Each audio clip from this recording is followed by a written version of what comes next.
Somewhere beneath 2 miles of ice, there may be a city. Not the ruins of a primitive settlement, not the scattered bones of wandering nomads, but the remains of something vast, something deliberate, something that should not exist where it rests. Antarctica is the loneliest continent on Earth, a place of blinding white silence and storms that can strip flesh from bone in minutes. And yet, there are maps that show it without ice. There are structures visible from space that don't match any natural formation.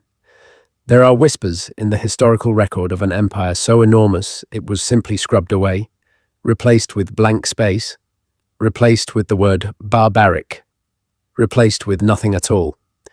Tonight, we explore what no official history will tell you. Tonight, we go beneath the ice. Subscribe to Sleepy History and ring the notification bell so you never miss a new documentary. If you want early access to extended cuts and bonus sleep content, our Patreon link is waiting for you in the description below. Now, get comfortable, close your eyes if you like, and let the story carry you. There is a particular quality to silence that only certain places on Earth possess. Most silences are merely the absence of sound, a pause between noises, a gap in the constant human conversation that fills our days. But there are places where silence becomes something else entirely, where it takes on weight and texture, where it presses against you like deep water, where it carries within it the faint impression of everything that once existed and no longer does. Antarctica is such a place. Researchers who have spent extended time on that continent speak of it in ways that are difficult to rationalize, a feeling of presence beneath the ice, a sensation that the emptiness is not quite empty, that the whiteness is not quite blank. Scientists trained to resist anthropomorphism, trained to reduce all experience to data and measurement, nonetheless come back from Antarctica with something unspoken behind their eyes. We begin our journey tonight, not in Antarctica itself, but in the libraries of Istanbul, in the year 1513, in a cartographer's studio, filled with the smell of ink and vellum and the faint, salt air blowing in off the Bosphorus. His name was Piri Reis. He was an admiral of the Ottoman fleet, a military man of considerable distinction, a man who mapped coastlines the way other men counted money, obsessively, carefully, as though his life depended on the accuracy of every line. In 1513, he completed a map that has never been satisfactorily explained. We know it today as the Piri Reis map, and it shows, with remarkable geographic accuracy, the coastline of Antarctica. Not Antarctica as it appears today, buried under kilometers of glacial ice, but Antarctica as it would appear if that ice were removed, the underlying topography exposed, the true shape of the land revealed. The map shows subglacial features, mountain ranges, and river valleys and coastal inlets that were not confirmed by modern science until seismic surveys in the mid-20th century. For the map to be accurate, someone had to survey Antarctica before it was covered in ice, or someone had to survey it when it was covered in ice using technology we don't have yet, or the map is an elaborate coincidence. Each explanation is, in its own way, deeply unsatisfying. Piri Reis himself noted in annotations on the map that he compiled his work from older source maps, some of them dating back to the time of Alexander the Great, some of them from sources he described as ancient and of uncertain origin. He was not claiming to have personally surveyed these coastlines. He was a compiler, an assembler of fragments, a man working from documents that have since vanished from history. The maps he used as sources, the maps that contained the outline of an ice-free Antarctica, those maps are gone. They exist only as echoes in Piri Reis's own work, the way you can sometimes hear a conversation through a wall without making out the words, knowing something was said, unable to determine exactly what. Captain Lorenzo Boace produced a similar map in 1754, again showing Antarctica's subglacial topography with a detail that should have been impossible, given the technology of his era.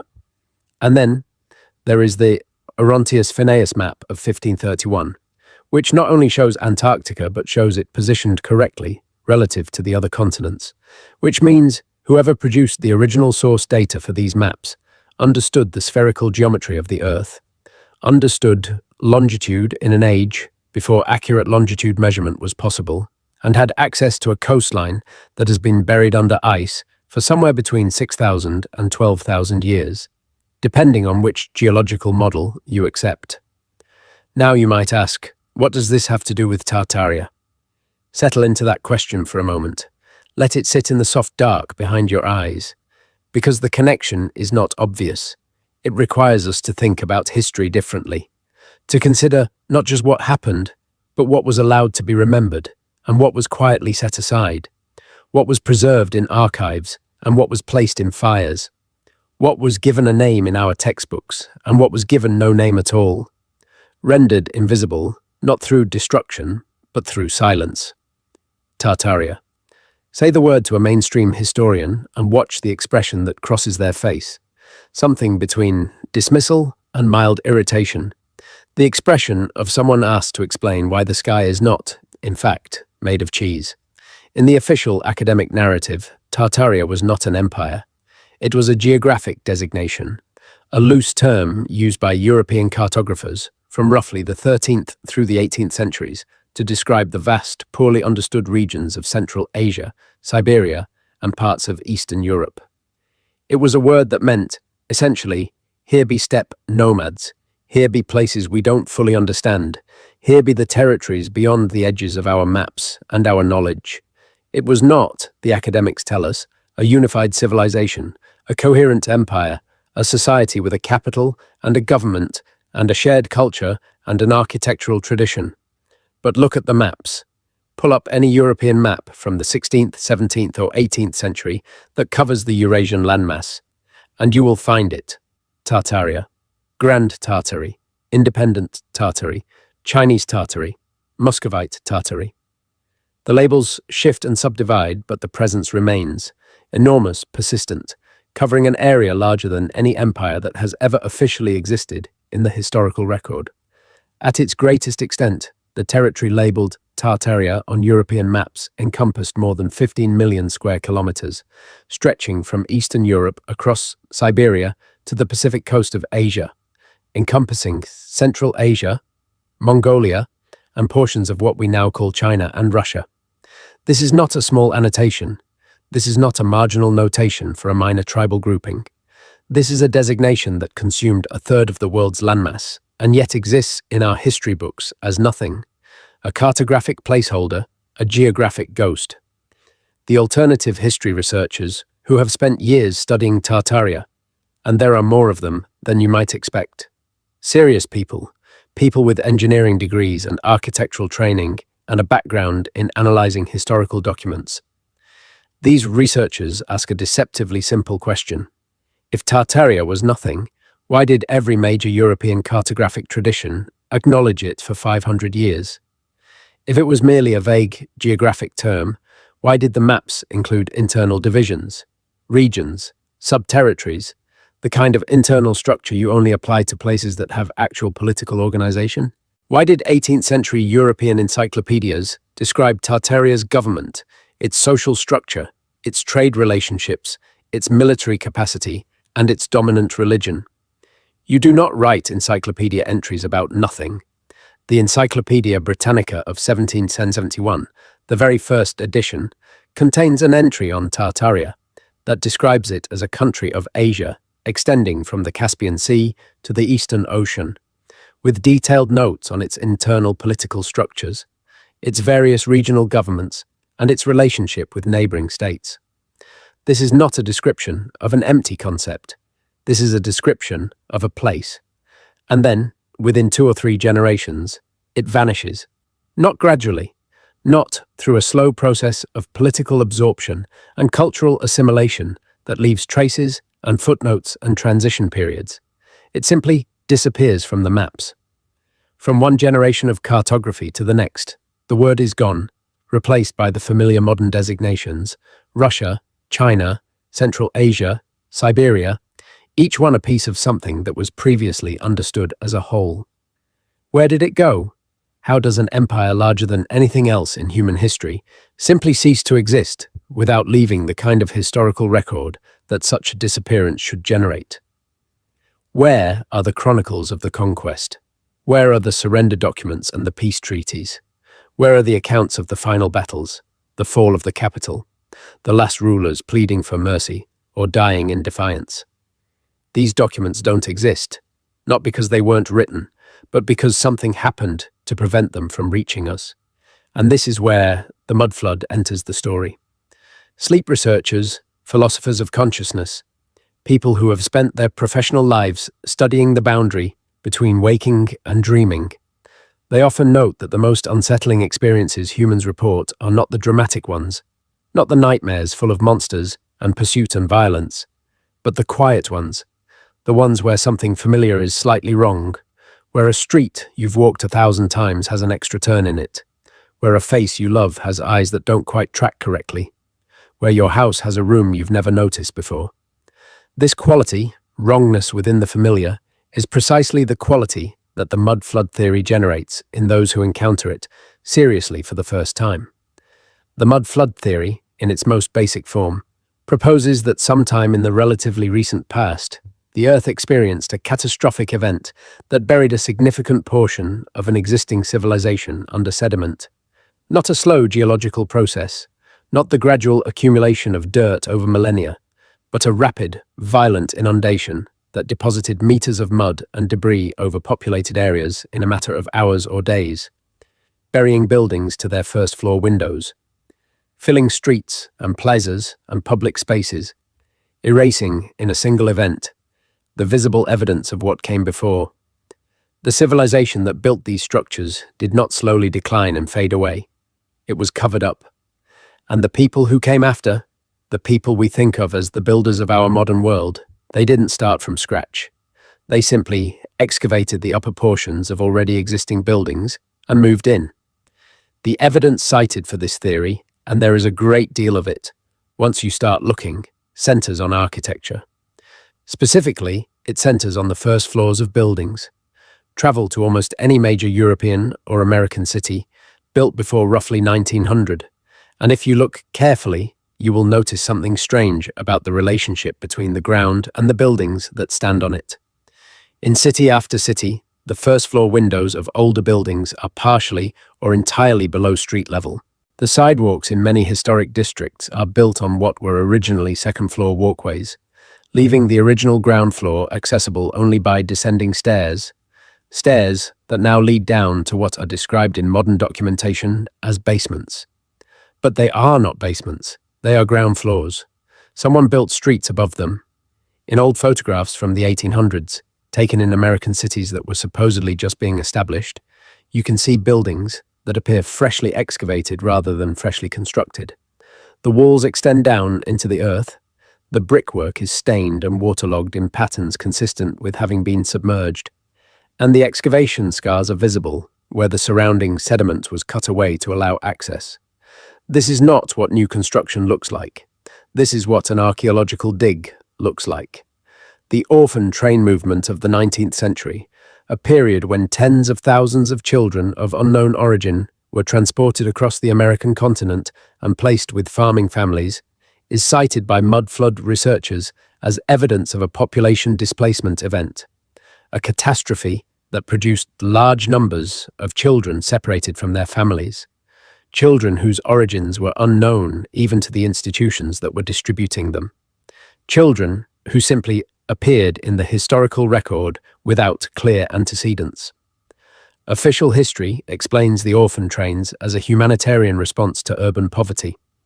Alternative researchers note that the sheer scale of the phenomenon, estimated at between 200,000 and 400,000 children, transported between 1854 and 1929, suggests something larger than poverty, something more like the aftermath of civilizational collapse. The 1893 World's Columbian Exposition in Chicago, better known as the White City, is another touchstone for this community. The buildings constructed for that exposition were extraordinary, enormous, classically designed structures that would have been impossible to build with the construction technology of 1893. Official history holds that they were built in under 2 years by a workforce of thousands, constructed from a material called staff, a mixture of plaster and jute fiber that was designed to look like stone, impermanent by design. The whole complex intended to be demolished after the exposition closed. And it was demolished. Every single building, a complex that rivaled any permanent construction in the world, was torn down within a few years of the exposition's close. The researchers ask why. Why build something so magnificent, so obviously beyond the ordinary construction capacity of the era, and then immediately destroy it? The photographs of the White City show structures that look ancient, not new, columns and cornices and decorative elements that appear to have been carved over generations, not cast in a temporary material over 18 months. And yet, we are told they were built from scratch in 2 years and then removed. An alternative interpretation is that they were not built at all, that they were found, that the site of the White City was an existing complex from the civilization that preceded ours, briefly cleaned up and represented as an American achievement, and then destroyed before too many people could examine them closely enough to realize they were not modern construction. We have been moving in a slow circle, the way a sleepy river moves, following the curve of the landscape, taking time, not rushing toward its destination. Let us now approach the center of what we are exploring. Let us talk about what Tartaria's capital might have been, where the heart of this hypothetical civilization might have rested, and why Antarctica enters this conversation at all. The researchers who have most seriously engaged with the Tartaria question generally agree on a few key points. First, that Tartaria, if it was a unified civilization rather than a geographic designation, would have required a center of gravity, a capital city, a place from which administration and culture and architecture radiated outward.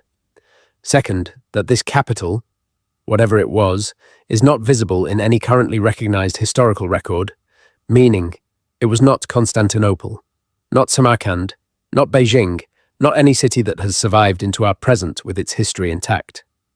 Third, that the disappearance of Tartaria from European maps coincides roughly with a period of significant geopolitical disruption in the late 18th and early 19th centuries, a period that included the Napoleonic Wars, the final fragmentations of traditional Central Asian power structures, and a wholesale reorganization of how European powers understood and mapped the world.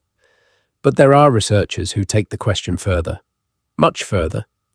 There are those who argue that the center of Tartaria was not in Central Asia at all, that the maps we have, already compromised by whatever process erased Tartaria from subsequent history, were themselves incomplete or deliberately misleading about where the real heart of the civilization lay. And some of these researchers, following a chain of inference that is speculative but internally consistent, point toward the south, toward the bottom of the world, toward Antarctica. The reasoning goes something like this. We know that approximately 12,000 years ago, the Earth underwent a series of catastrophic changes associated with the end of the last ice age. The Younger Dryas impact hypothesis, increasingly supported by geological evidence, including cosmic impact markers found at archaeological sites on multiple continents, proposes that a comet or asteroid impact or series of impacts triggered a rapid climate destabilization that caused glaciers to advance in some areas and catastrophically melt in others, raise sea levels by hundreds of feet, and fundamentally alter the geography of the inhabited world. We know that this event, whatever caused it, was responsible for the extinction of most of the Pleistocene megafauna and for a dramatic reduction in human populations worldwide. We know that it corresponded with the sudden onset of agriculture, as though surviving populations were forced to develop intensive food production to compensate for the collapse of the abundant, natural world they had previously inhabited. What we don't know, because the evidence for it would be beneath the sea and beneath the ice, is what the world looked like before this event. We don't know what coastal civilizations existed before the sea level rise. We don't know what territories in the extreme north and south were more temperate before the climate shifted. We don't know because the evidence is inaccessible, buried under water and ice and the sediment of 12,000 years. But what if Antarctica, before the Younger Dryas event or whatever comparable catastrophe preceded it, was not the frozen wasteland it is today? What if Antarctica was temperate? What if it was green? What if the winds that now howl across its surface at speeds that can throw a full-grown person off their feet were once gentle coastal breezes? And what if the land that now lies beneath 2 miles of glacial ice once supported not just plant life, but civilization? This is not as scientifically implausible as it sounds. We know that Antarctica has not always been frozen. The geological record shows that the continent was ice-free as recently as 34 million years ago, before the Drake Passage opened and the circumpolar current isolated the continent climatically. We know that even within the last 12,000 years, the Antarctic coastline has undergone significant change. And we know from the geological cores drilled from the Antarctic ice sheet that the ice has been accumulating for a very long time, but that the process was not necessarily uniform, that there may have been periods of partial thaw and refreezing, periods when portions of the continent were accessible in ways they are not today. The alternative history community points to something called the Antarctic Rose, a cluster of structures visible in satellite imagery of Antarctica, beneath and through the ice, that appear to be artificial. Straight lines where geology predicts curves, right angles where erosion produces none, regular formations at scales suggesting deliberate construction. Official science explains these as natural phenomena, nunataks and ice ridges, and the optical illusions produced by interpreting radar-penetrating satellite imagery. But the researchers note that these structures appear in locations corresponding to ancient geographic features that should not have been known to anyone creating the source maps that Piri Reis used, and that the alignment and scale of certain formations are consistent with large-scale urban planning rather than natural geology. And here is the argument at its most speculative and its most interesting. If Tartaria was the last remnant of a pre-catastrophe global civilization, a civilization advanced enough to survey the entire planet, advanced enough to develop architectural traditions that could produce the extraordinary buildings we find in strange places all over the world, advanced enough to leave behind energy systems embedded in those buildings whose purpose we no longer understand, then where would its center have been? The researchers say where it could be hidden, where the catastrophe would have preserved it rather than destroyed it, where ice could function as both tomb and vault, protecting what lay beneath from the kind of organic decay that erases mud brick and wood, preserving in the cold darkness the records and structures of a world we have been told did not exist. The mud flood in this reading was not simply a local disaster. It was the visible surface expression of a planetary event that affected every continent, that deposited sediment over populated areas worldwide, that buried a civilization under a layer of earth and then receded, leaving only the upper portions of the tallest structures visible, those upper portions eventually being claimed by a smaller, less sophisticated human population as their own construction. The people who came after the flood did not know what they were inheriting. They found the tops of buildings emerging from the earth, and they cleaned them and moved in and told their children that they had built them, and their children believed them. And the story was repeated across enough generations that it became true in the only way history can be true, as an agreed-upon narrative, a shared understanding of the past that everyone accepts without question. Antarctica was not affected by the mud flood because Antarctica was already freezing when the flood occurred. The two catastrophes were related, perhaps aspects of the same planetary event, a comet impact in the Southern Ocean, triggering both the rapid glaciation of Antarctica and the sediment deposition that covered inhabited territories further north. The capital of whatever empire we are calling Tartaria, the center from which its distinctive architectural and cultural traditions radiated, was not buried in mud, it was buried in ice. And ice, as we noted, is a far better preservative. Let us talk about the architecture, because this is where the argument becomes most concrete, most visually striking, most difficult to dismiss with a simple wave of the hand.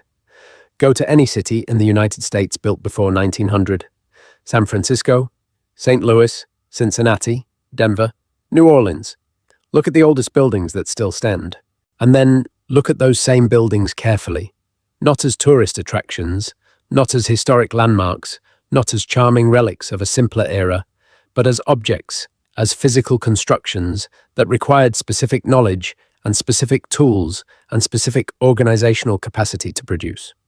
What you will notice, if you look honestly, is that many of these buildings are of a quality and sophistication that exceeds anything we know about the construction capacity of their supposed era.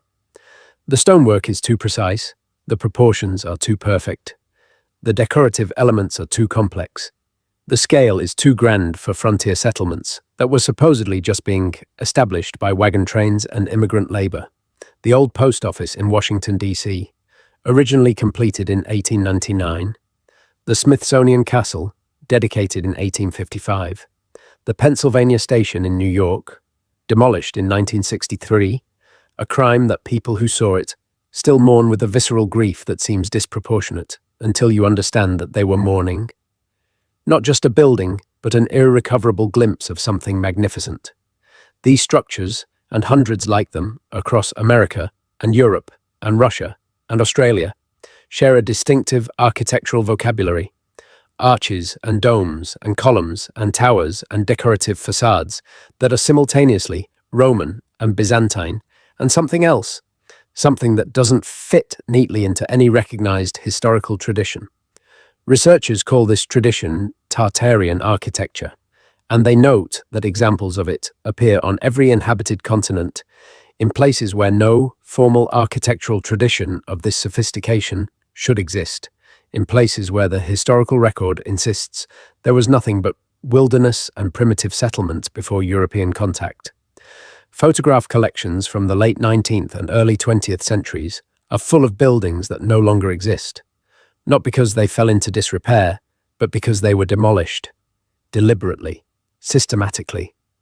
In every major American city, a significant portion of the oldest and grandest buildings were torn down in the early 20th century.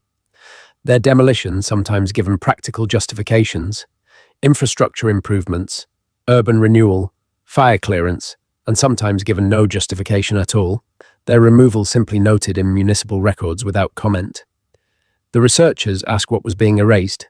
They ask what made these buildings dangerous to a historical narrative, what knowledge was embedded in their proportions and their placement and their orientation that could not be allowed to survive into an era of cameras and global communication and public access to information.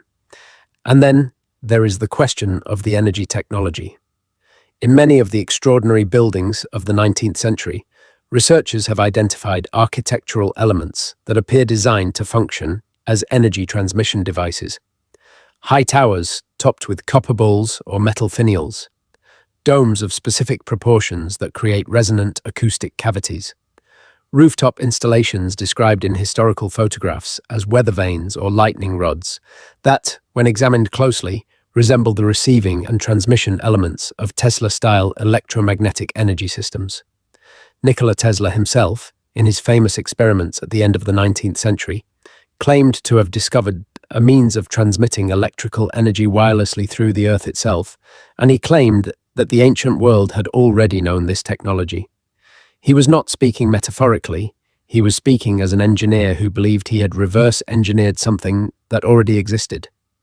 The towers that appear in old photographs of cities later demolished.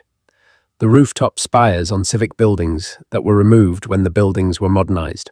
The strange basements of major public buildings that extend far deeper than any structural engineer would require, fitted with rooms whose purpose is described in the original construction documents as utility space or storage, but whose dimensions and materials are consistent with something more technical.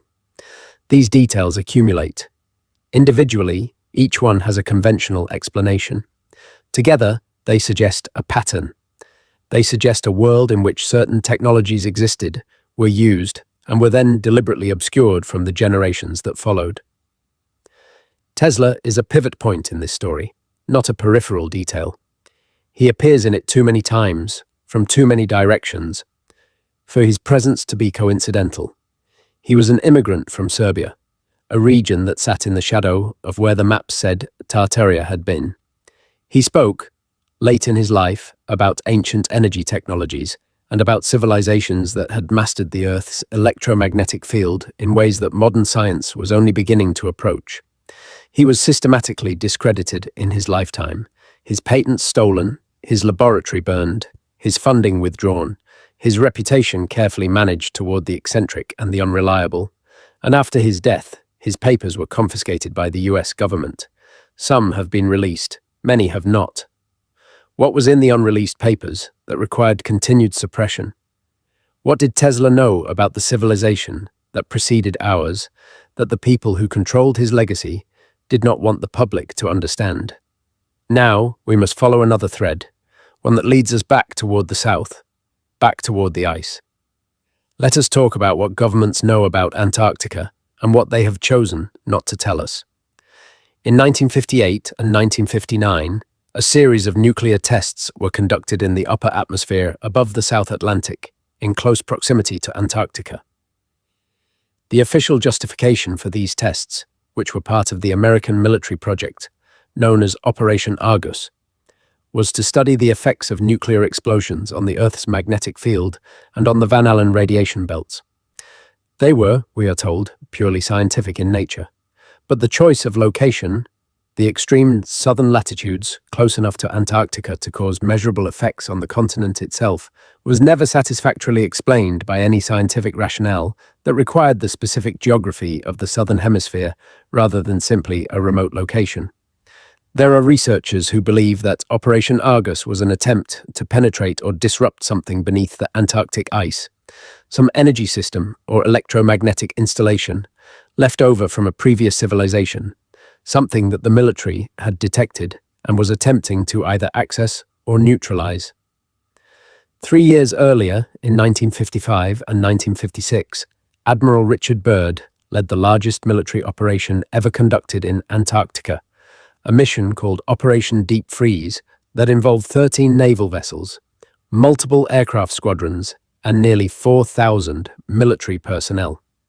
This was preceded by Operation High Jump in 1946 and 1947, a mission of even greater military force, involving 33 ships, including an aircraft carrier and numerous support vessels, 13 aircraft, and close to 5,000 military personnel. The stated goal of Operation High Jump was to establish a research base and conduct scientific surveys. But the military force committed to this mission far exceeds any scientific justification. You do not send aircraft carriers and destroyer escorts to conduct ice surveys.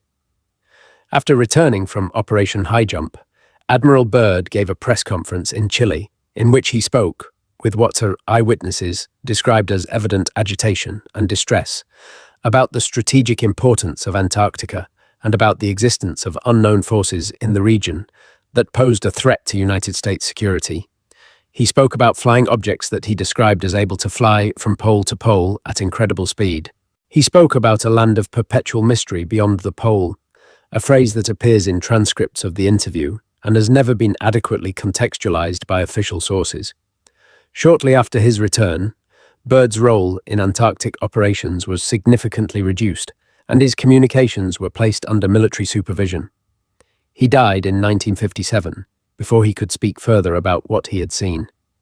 The Antarctic Treaty of 1959, signed by 12 nations and subsequently expanded to include over 50, established Antarctica as a territory reserved for peaceful scientific research and placed the continent under a unique international governance framework that effectively prevented any single nation from claiming sovereignty over it. This is, on its surface, a reasonable and admirable piece of international cooperation.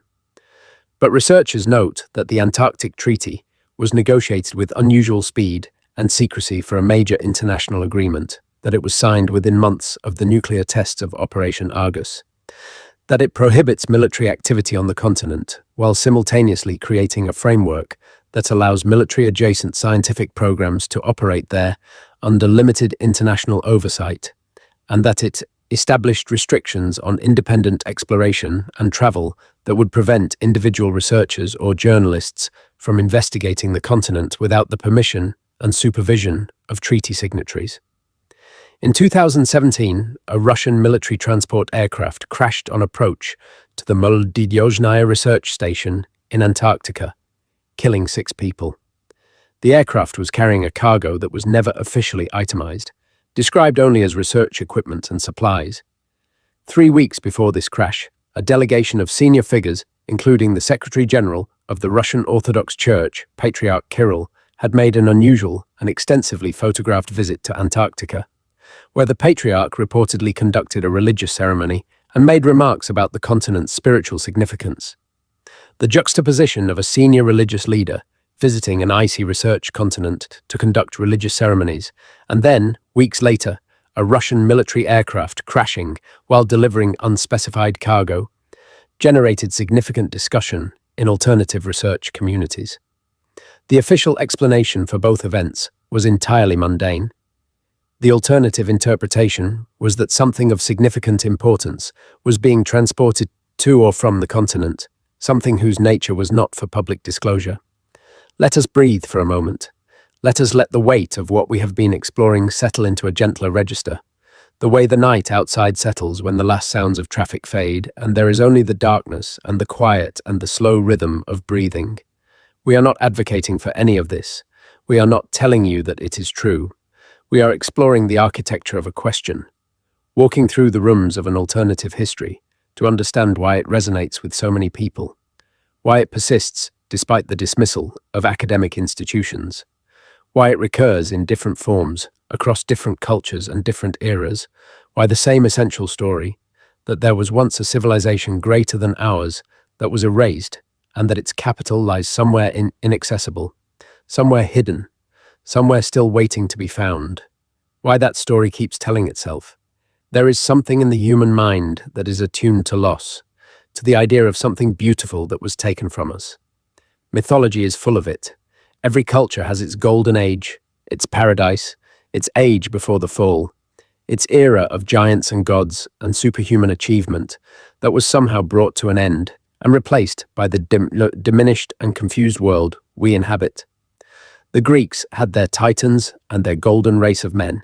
The Hindus have their yugas, the ages of the world declining from perfect spiritual clarity to the darkness and confusion of the Kali Yuga, in which we now supposedly live. The Norse had their Asgard and their Ragnarok. The Abrahamic traditions have Eden and the fall. The Mesoamericans had their previous suns, ages of the world that were each destroyed in turn by catastrophe. The Aboriginal Australians have their Dreamtime, a period in which the world was shaped by beings of enormous power and wisdom that no longer walk the physical earth. Every culture in every corner of the world carries the memory of something wonderful that no longer exists. That is not a coincidence. That is data. The question the Tartaria and Antarctica researchers are essentially asking is, what if this isn't mythology? What if the Golden Age was real? What if the stories of a previous civilization, more advanced than ours, are not the products of human wishful thinking, but the preserved memories, distorted through oral transmission and translation and the passage of enormous amounts of time, of actual historical events? The Greeks were not inventing their titans. They were remembering something. The Sumerians were not creating the Anunnaki out of pure imagination. They were describing beings of some kind, beings who came and built and taught and eventually departed or were destroyed, leaving behind only the evidence of what they had created and the fading recollection of what they had been. Anatoly Fomenko, a Russian mathematician of considerable academic distinction, professor at Moscow State University, member of the Russian Academy of Sciences, spent decades developing what he called new chronology, a radical revisionist theory of history that proposed that the conventional historical timeline is fundamentally wrong, that the events attributed to ancient Greece, Rome, and Egypt actually occurred much more recently than we believe, and that a massive falsification of the historical record occurred in the medieval period, creating the appearance of a deep antiquity that does not actually exist. Fomenko is not a crank. He is a serious mathematician applying statistical and astronomical methods to the analysis of historical documents. Whether his conclusions are correct is debatable, but the methodology he employs is rigorous, and the anomalies he identifies in the conventional historical chronology are real and have not been satisfactorily explained by mainstream historians. New chronology and Tartaria theory overlap significantly. Both propose that a major reorganization of the historical record occurred in the early modern period, roughly the 16th through 18th centuries, and that this reorganization served the interest of specific political and religious powers by extending the apparent age of certain civilizations and obscuring the recent history of others. Both propose that the civilization we think of as ancient, the Egyptians, the Romans, the Greeks, was actually much more recent than we believe, and that the period conventionally described as the Dark Ages was actually a period of significant civilizational activity that was retrospectively erased. And both propose that the most significant civilizational erasure of the early modern period was the elimination of Tartaria from the historical record, the replacement of a functioning global empire with a collection of regional designations, the destruction of the documentary evidence that could confirm what Tartaria was and what it had built. The implications of this for Antarctica are profound. If the Tartarian civilization was truly global, if it stretched from Eastern Europe across Asia to the Pacific and beyond, if its architectural tradition appears in every corner of the inhabited world, then the question of its capital is genuinely open. There is no obvious central location in the territories conventionally labeled Tartaria that could have served as the capital of a civilization of this scale. The great cities of Central Asia, Samarkand, Bukhara, Merv, are impressive, but not transcendently so. Not the kind of world capital that would have generated and sustained a civilization spanning 15 million square kilometers. The researchers who have looked hardest for Tartaria's center have consistently found that the evidence points outward from the conventional Tartarian territories, toward locations not on any map, toward places that are by their nature inaccessible and unexplored. Antarctica is 14 million square kilometers.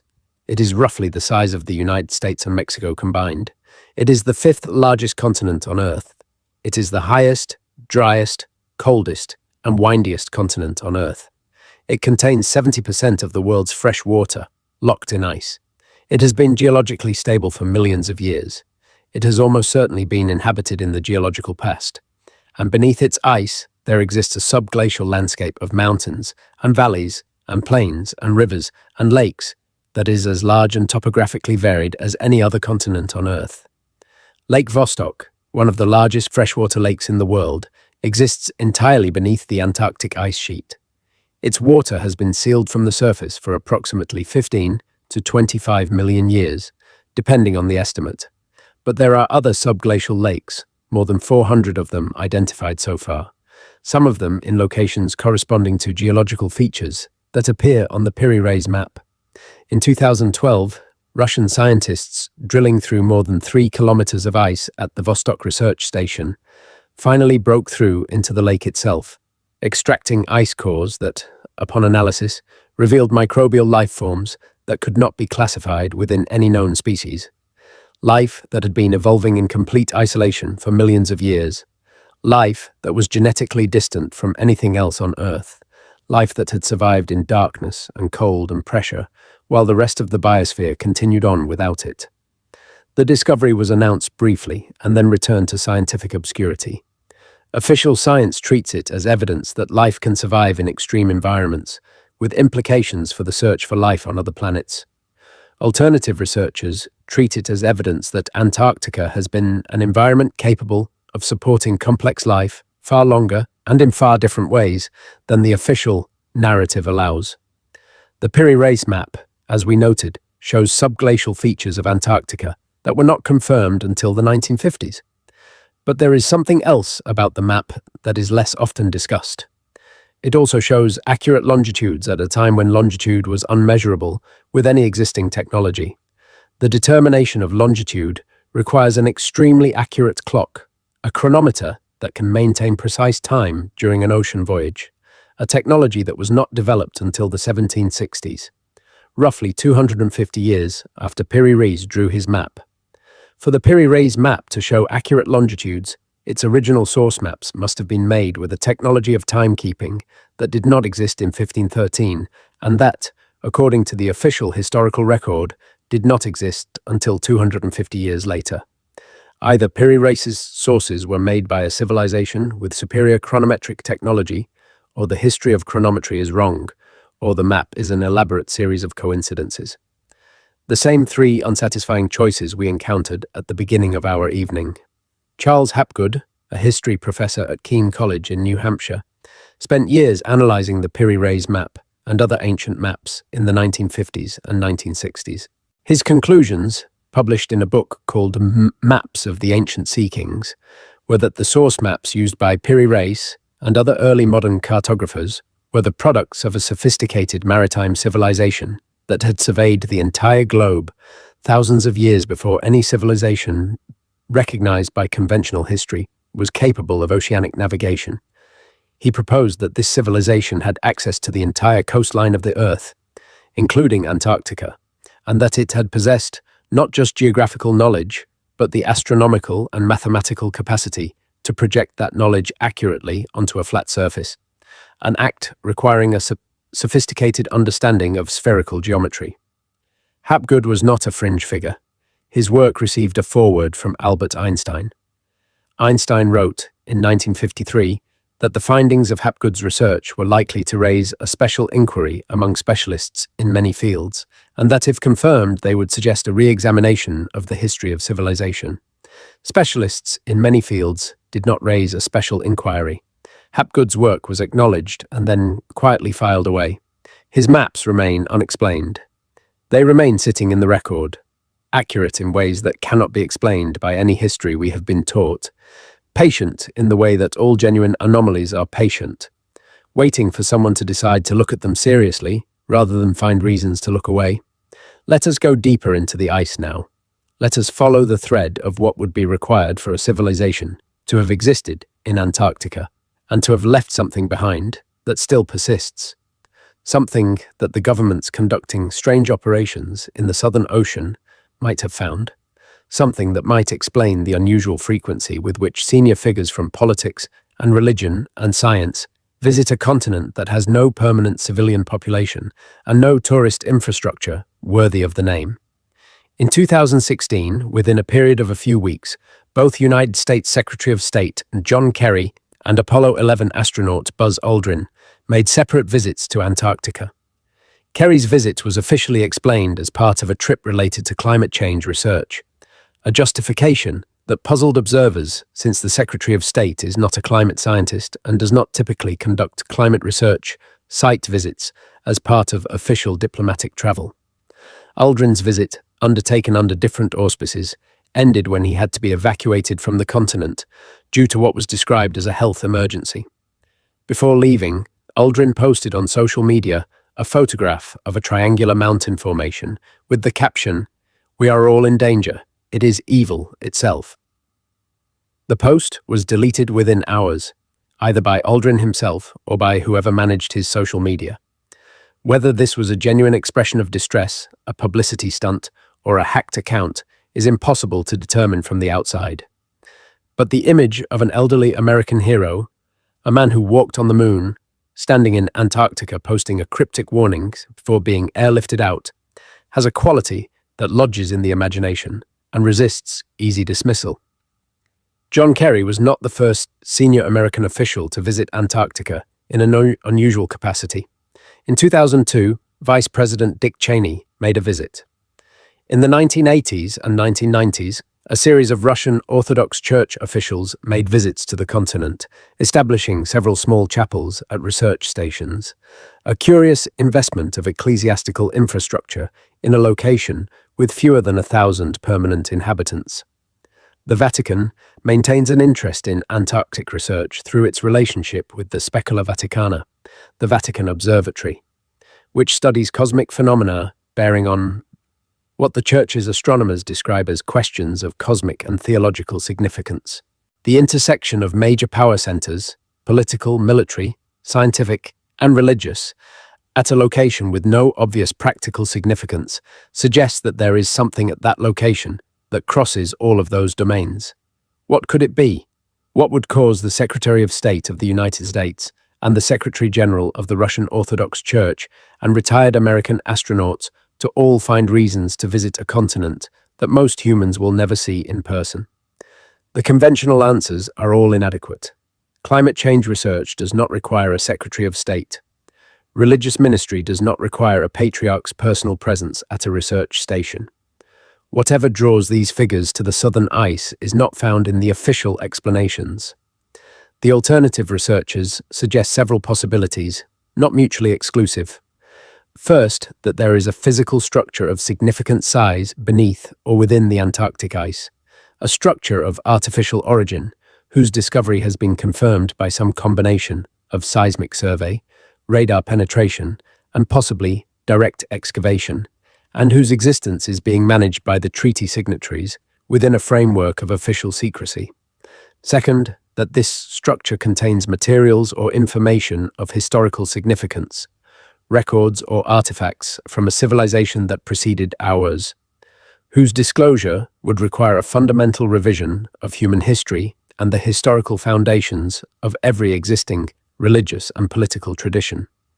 Third, that there is an energy source of some kind associated with this structure, something that the military operations of Operation High Jump and Operation Deep Freeze were attempting to locate or access, something that the nuclear tests of Operation Argus were attempting to activate or disrupt, something that continues to draw people with power and resources to the most remote and hostile environment on Earth. We should note, with the honest care this kind of exploration deserves, that every piece of evidence in this argument has a conventional explanation. The Piri-Reis map's accuracy can be attributed to lucky interpolation, and the availability of source maps we have simply lost track of. The architectural similarities in allegedly Tartarian buildings can be attributed to the global spread of classical design traditions through European colonialism and cultural exchange.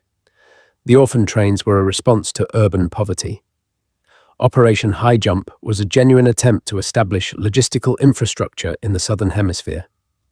Buzz Aldrin was cold and old and not well, and his cryptic social media post was the product of confusion or technology misuse rather than genuine distress.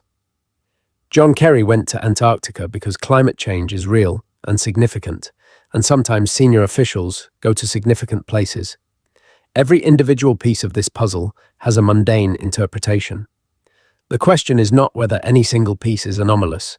The question is what it means that so many pieces, from so many different sources, from such widely separated eras and geographic locations, all pointing in the same direction, all suggesting the same essential story.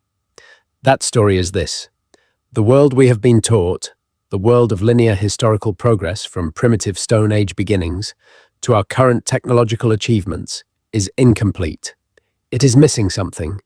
Specifically, it is missing a civilization that preceded ours by an interval we cannot determine precisely, a civilization that had knowledge and technology that we are only now beginning to approach, a civilization that was erased so thoroughly that what we know of it now is only shadows, anomalies, buildings that are too sophisticated for when they were supposedly built, maps that are too accurate for when they were supposedly drawn, oral traditions that describe events too specific to be pure mythology. And the capital of that civilization, the heart from which its knowledge and its architecture and its energy systems radiated, may be sitting beneath the oldest and deepest ice on Earth, perfectly preserved, waiting for the ice to recede, waiting for the climate to complete whatever cycle brought it there in the first place, waiting for us to develop the capability to reach it or to acknowledge that we already have. Let us talk about the ice itself for a moment, about what the ice represents and what it means for the preservation of what might lie beneath it. Antarctic ice is old in a way that makes geological time feel immediate. Ice cores drilled from the deepest layers of the Antarctic ice sheet carry trapped air bubbles that contain samples of the atmosphere from 800,000 years ago. You can drill down through the ice and extract a breath of air from before Homo sapiens existed, before anything we would recognize as our own species walked on the Earth. The ice is a record, the most detailed and complete climate record available to science. A layer-by-layer account of temperature and atmospheric composition and volcanic activity and cosmic events going back almost 1 million years. But the ice is also a vault. Everything that was on the surface of Antarctica when it began to freeze is still there, under the ice, in whatever state it was in when the temperature dropped and the snow began to accumulate and the snow compacted into ice, and the ice built up layer by layer over the decades and centuries and millennia. Wood preserves under ice. Metal preserves under ice. Stone certainly preserves under ice. Records made on durable materials, on stone tablets or metal sheets or certain kinds of ceramic, would survive hundreds of thousands of years of Antarctic conditions without significant degradation. An entire city, sealed under the ice 12,000 years ago, would still be there. It would be cold, it would be dark, it would be under 2 miles of ice. But it would be there, structurally intact, its streets and buildings and plazas and temples and records rooms and energy systems still in place. A complete snapshot of a world that ended, preserved with a completeness that no other form of preservation can match. The ice does not care about human history. It does not have an agenda. It simply covers everything with perfect equality, burying the evidence of what was there with the same patient indifference with which it covers everything else. 12,000 years is not very long in geological time. In human terms, 12,000 years is the entire span of recorded history. It is long enough that every civilization that existed before the freezing event has been forgotten, its language lost, its people absorbed into successor populations, its records destroyed by time and conquest and fire and flood. But it is not long enough for the physical evidence to be gone. The physical evidence is there. It is simply cold. The relationship between Tartaria and Antarctica, in the alternative history framework we have been exploring tonight, is essentially a relationship between the visible and the invisible, between what survived in the surface world and what survived beneath the ice. The buildings of Tartaria, the extraordinary architectural legacy that appears on every inhabited continent, are the surface world's portion of the inheritance. The pieces that protruded above the mudflood sediment, the structures tall enough and solid enough to resist the erasure that covered everything else. They are in the world, but orphaned from their history, their origins obscured by the deliberate replacement of the world's memory with a different story, a story that has no room for a global civilization of unknown sophistication, a story that prefers the comfortable progression from ignorance to knowledge, from primitive to advanced, from past to present. Antarctica is the deep portion of that inheritance, the foundation, the central archive, the place where the most important records and the most sophisticated installations were kept, the place that was most thoroughly protected by the sheer hostility of its environment, the place that cannot be easily excavated and examined and then quietly reburied, because the excavation of something at that scale, in that environment, cannot be concealed indefinitely, cannot be managed into silence in the way that a discovery made in a remote Central Asian dig site can be managed. The place that persists as the unresolved question at the center of everything. The place that keeps drawing the powerful and the curious and the confused to its shores. The place that sits at the bottom of the world and waits with the patience of ice. We have been traveling for a long time tonight, through cartography and architecture and geopolitics and mythology and ice.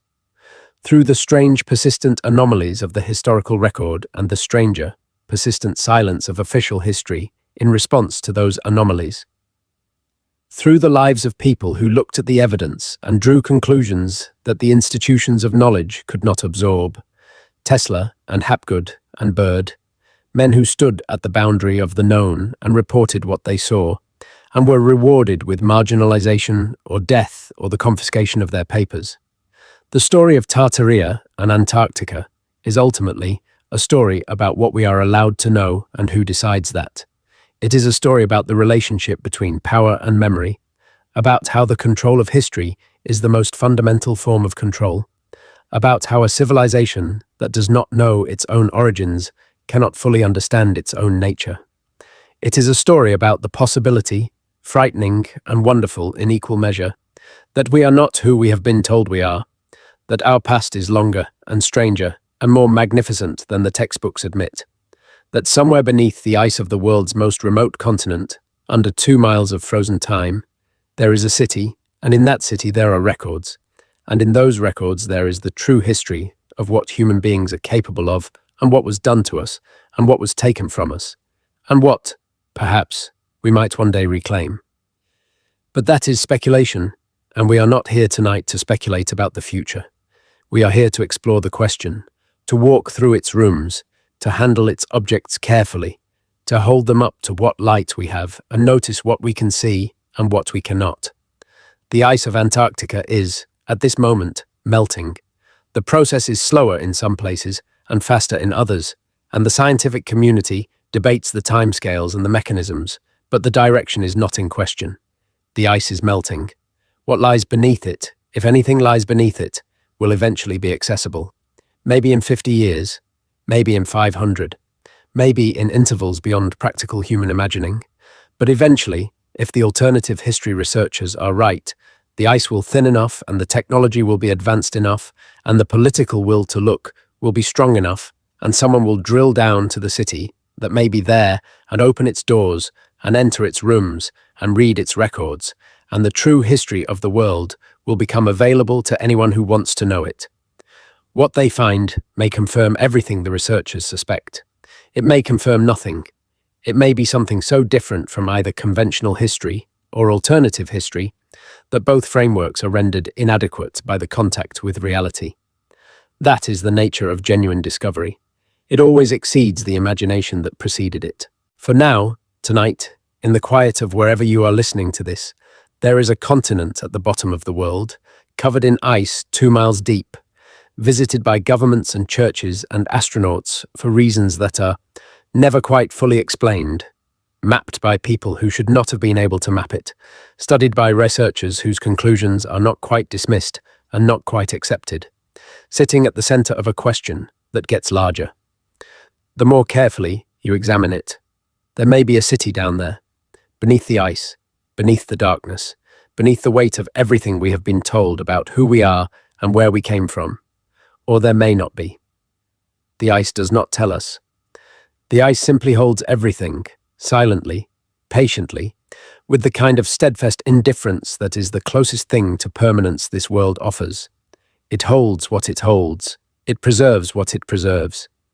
It waits with the waiting that only ice knows, which is not waiting at all, which is simply being, existing in the long, cold dark, present in the way that only the oldest things are present, without urgency, without desire, without the anxiety of time passing, because for the ice, time is not something that passes.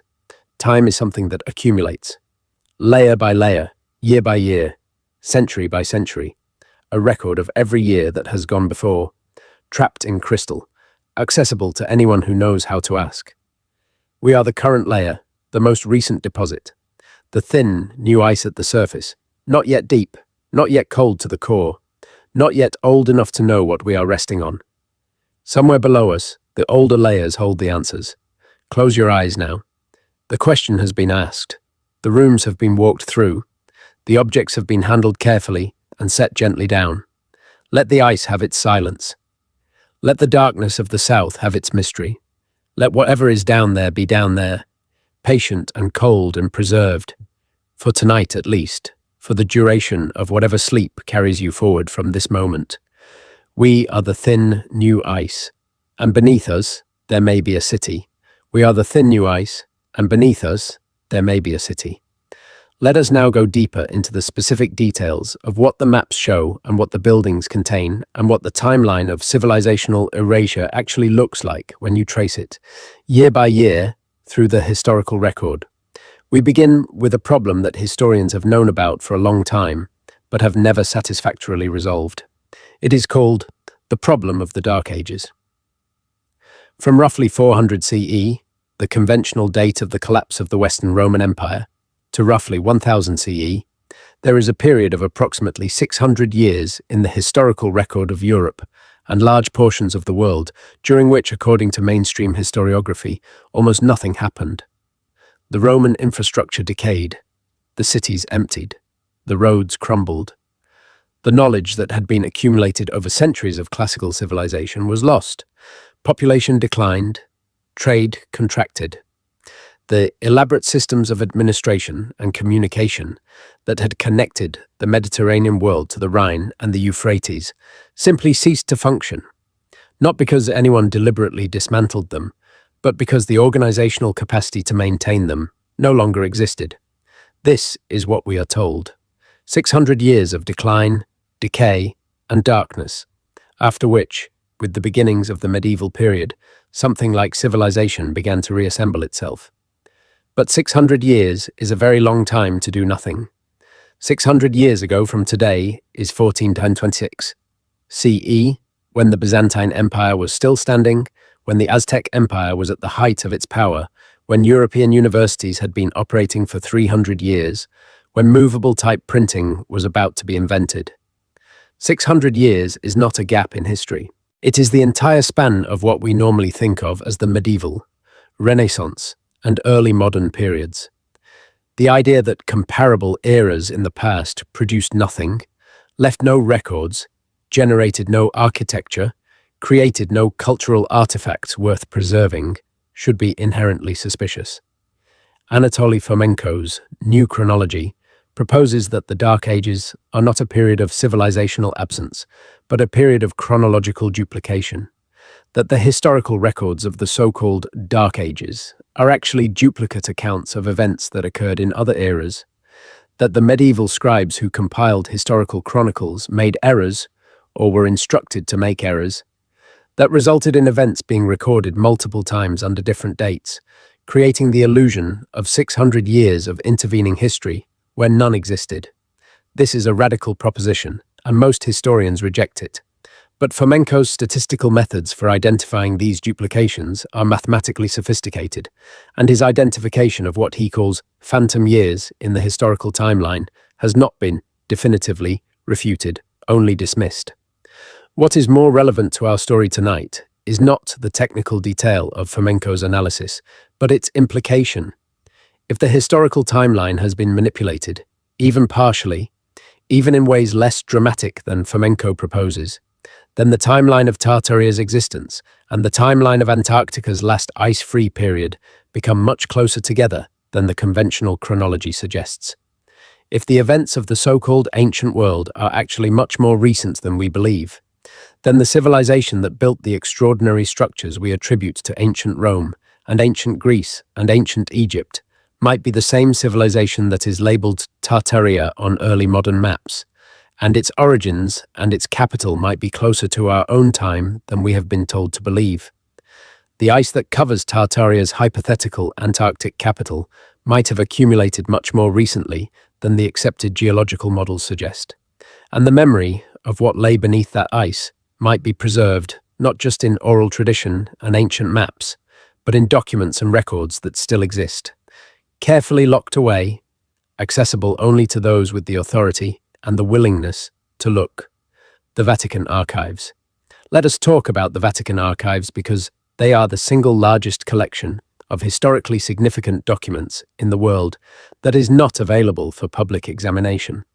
The Apostolic Archives of the Vatican contain documents going back to the 8th century, according to their publicly acknowledged catalogue, including the personal correspondence of popes, records of councils and synods, diplomatic documents covering the Vatican's relationship with every major power in the world over more than 1,000 years, and records of the Inquisition, the systematic process by which the Catholic Church evaluated and often suppressed knowledge claims that it considered threatening to established doctrine.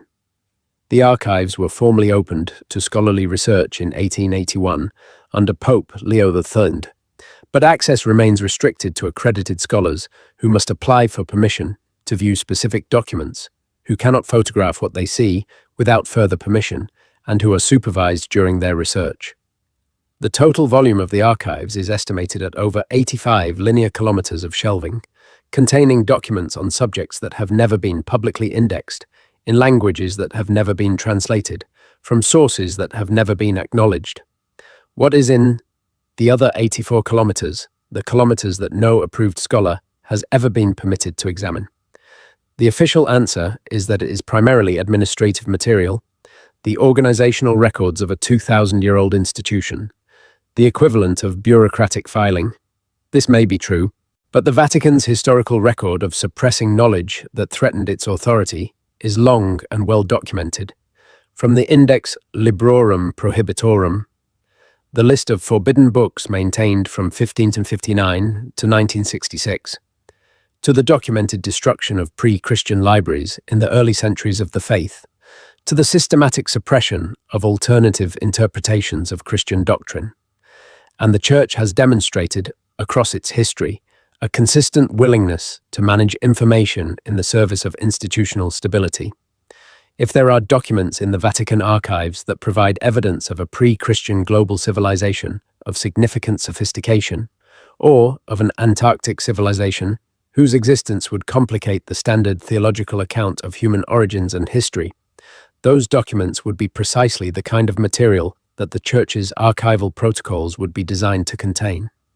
The alternative historians note that when the Catholic Church moved with unusual speed to evangelize and absorb the remaining Tartarian territories in the late 17th and 18th centuries, establishing missions and churches in remote Central Asian and Siberian regions with a speed and logistical commitment that seems disproportionate to the number of souls ostensibly at stake, they typically began their presence in a new territory by establishing, alongside the Church, a library, not for the benefit of the local population, for the collection and examination and relocation of whatever documents already existed in the region.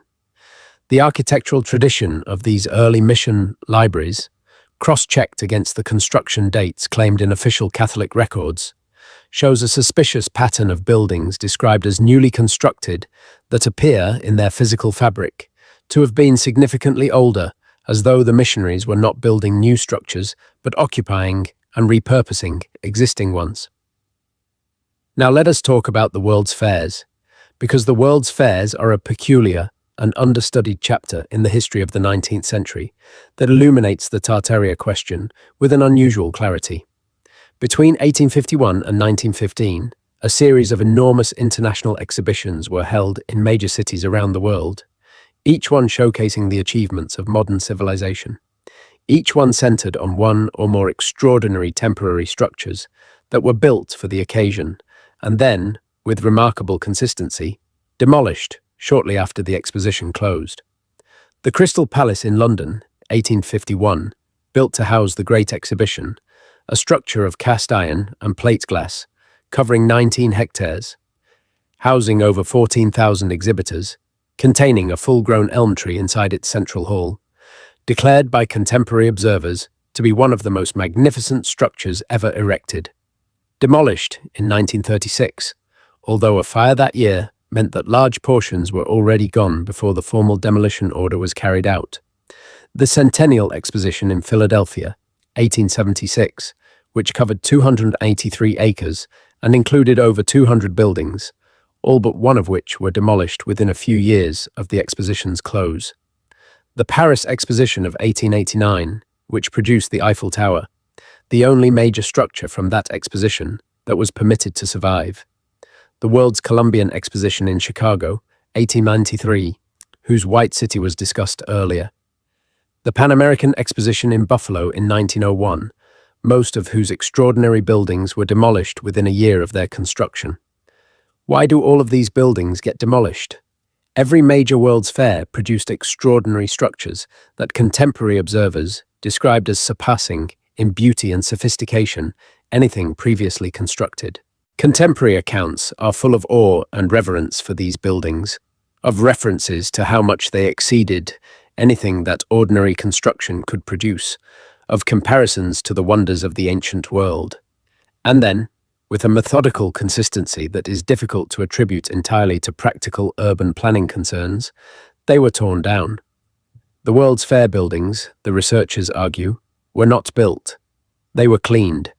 They were pre-existing Tartarian structures that were excavated from the mudflood sediment, briefly restored to something like their original appearance, presented to the public as modern achievements, studied by the authorities who organized the exhibitions, and then demolished before the public could spend enough time with them to realize that no one in the 19th century had built them. The demolitions were not the result of urban planning practicality. They were the result of the need to remove from public access structures that, on close examination, would have raised questions that the controllers of the historical narrative were not prepared to answer. Think about what this means for the architecture of the Tartarian civilization. If even temporary representations of these structures, imperfectly cleaned and restored versions of buildings that had been buried for generations, could produce in 19th century observers a response of awe and reverence so intense that it fills their written accounts, what must the originals have been like? What must these buildings have been in their prime, when they were new, when their energy systems were functional, when their proportions and materials and the knowledge embedded in their design were operating as intended, as living expressions of a civilization at the height of its capacity? And then ask again where that civilization's capital was. Ask where the most magnificent building of that tradition would have stood. Ask where the central architectural and technological achievement of a civilization of this scope would have been located. Ask where it would need to be located to explain why we cannot find it, why no surviving Tartarian structure in any known location has the unmistakable quality of being a capital rather than a provincial expression of a broader tradition. The answer the researchers give is that the capital is not missing from the historical record because it was destroyed. It is missing because it is inaccessible, because it is under the ice, because it will not be uncovered by archaeologists with trowels and brushes in the deserts of Central Asia. It will be uncovered, if it is ever uncovered, by whatever technology we develop to penetrate to 2 miles of Antarctic ice and survey what lies beneath, and by whatever political will we develop to share what that technology finds with the people whose history it would reveal. Let us go back to the maps once more, because there is more to say about them, more detail that the popular discussion of the Piri Reis map tends to gloss over in the interest of the simple dramatic summary, and that detail matters tonight. When Piri Reis annotated his map, describing his sources, he mentioned documents that he described as dating from the time of Alexander the Great. Alexander the Great's empire, at its greatest extent, reached from Greece to northwestern India, a span of roughly 5,000 kilometers. Along the way, Alexander's army passed through and conquered Persia, Egypt, Mesopotamia, Bactria, and portions of Central Asia. Alexander was known for his systematic collection of knowledge from conquered territories. His tutor, Aristotle, had instilled in him a scientific curiosity that expressed itself throughout his campaigns as a practice of bringing scholars and scribes to record and gather whatever knowledge existed in the places he conquered. The Library of Alexandria, founded by Alexander's general Ptolemy after Alexander's death, was the repository of this accumulated knowledge, the most comprehensive archive of ancient scholarship the world has ever produced, containing at its peak an estimated 400,000 to 700,000 scrolls. The Library of Alexandria burned, multiple times under multiple conquerors, each fire removing more of the accumulated record. But did it all burn? The researchers who take seriously the question of what ancient knowledge was lost ask whether the most sensitive materials from the Library of Alexandria were simply destroyed in fires, or whether some portion of the library's most significant holdings were removed before or during those fires, preserved and transported to locations that subsequent conquerors would not think to look. The Vatican, the private libraries of surviving Ptolemaic scholars, the archives of the mystery traditions, the Hermetists and Neoplatonists and Gnostics, who carried their knowledge in carefully maintained oral and written traditions that survived the destruction of the library itself. Perhaps the source maps used by Piri Reis were not lost. Perhaps they were moved. Perhaps they still exist, somewhere in some collection that has not been fully inventoried or whose most significant contents have not been disclosed. The maps that show Antarctica's subglacial topography require not just the physical capability to survey that coastline, which itself requires an ice-free Antarctica or very sophisticated subsurface surveying technology. They require the mathematical and astronomical framework to project that coastline accurately onto a map projection. Specifically, they require an understanding of how to handle the extreme distortions of standard map projections at high latitudes. Distortions that become severe as you approach the poles and that require either a polar-centered projection or a correction algorithm to manage. The Piri-Reis map uses a correction approach that is mathematically sophisticated, suggesting that whoever made the source maps understood the geometry of the sphere at a level that was not rediscovered in European cartography until the 16th and 17th centuries. This knowledge, once lost, was not reinvented quickly. It required the development of the mathematical tools of the early modern period before it could be approached again. The people who made the source maps had those tools, or their equivalent, at a time when official history says no such tools existed. Graham Hancock, whose work on pre-flood civilizations has reached audiences well beyond the alternative history community, proposes in his various books and lectures that the civilization responsible for these maps and for the extraordinary megalithic structures found worldwide was not a separate alien civilization or a technologically impossible mythological society, but simply a human civilization that existed at a time when sea levels were much lower, when coastal territories now submerged were inhabited and developed, and when the global climate allowed for habitation in regions that are now uninhabitable. He places this civilization in the period immediately before the Younger Dryas event, approximately 12,800 years ago, and argues that it was largely destroyed by the series of cataclysms associated with that event, that the survivors dispersed and attempted to rebuild, and that the remnants of their knowledge survive in the myths and monuments of the cultures they influenced as they traveled and taught. Hancock does not specifically argue for an Antarctic capital, though he acknowledges the significance of the ice-free Antarctica maps and does not dismiss the possibility that the continent had inhabitants before its final glaciation. But his framework is compatible with the Tartaria Antarctica connection. If a sophisticated global civilization existed before the Younger Dryas event, and if that civilization had a center of gravity, a place where its most advanced knowledge and most significant structures were concentrated, and if that center was located in a region that was subsequently subjected to catastrophic glaciation, then the center would be precisely as inaccessible as the Antarctic hypothesis proposes. The civilization would not have had warning enough to move its archives and its central structures before the ice covered them. The survivors would have fled with whatever portable knowledge they could carry, but the physical center of the civilization, the city where the records were stored and the energy systems were installed, and the astronomical observatories were built, and the great library of that civilization sat, would have gone under the ice. Carrying the knowledge with them, the survivors would have traveled the globe, appearing in the mythologies and historical records of later civilizations as teachers, or gods, or mysterious strangers, who arrived bringing gifts of agriculture and mathematics and astronomy and architecture. The Egyptians recorded them as the followers of Horus, beings who came from a far place and transmitted the knowledge of civilization to the indigenous population of the Nile Valley. The Sumerians recorded them as the Anunnaki, beings of great power and wisdom, who descended from the heavens and taught the arts of civilization. The Mesoamerican cultures recorded them as feathered serpents and culture heroes who came from across the sea. Every culture that developed the first elements of what we call civilization, writing and agriculture and astronomy and monumental architecture, has a tradition of having received the seeds of that civilization from outside, from beings who were not native to the region, who came from somewhere else and who eventually departed or were absorbed, leaving behind only the knowledge they had transmitted and the monuments that expressed the tradition they carried.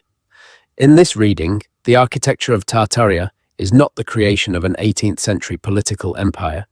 It is the final flowering of an architectural tradition that began in the Antarctic capital of a pre-flood civilization, was carried by survivors across the globe, was expressed in the great monuments of Egypt and Mesopotamia and Mesoamerica, was maintained in a continuous tradition through whatever intermediate civilizations we are not fully accounting for, and reached its last great expression in the thousands of extraordinary buildings that appear on every inhabited continent in the period between roughly 1000 and 1900 CE, before the final and apparently deliberate suppression of the tradition by the powers that organized our current historical understanding. The free energy aspect of Tartarian architecture deserves more attention than we have given it, because if the buildings of the Tartarian tradition were not simply aesthetic achievements, but functional technological installations, then their demolition makes sense in a way that purely aesthetic demolition does not. You demolish a beautiful building because you need the space or because it is impractical to maintain. You demolish a functional energy system because you have an interest in the population remaining dependent on the energy system you control.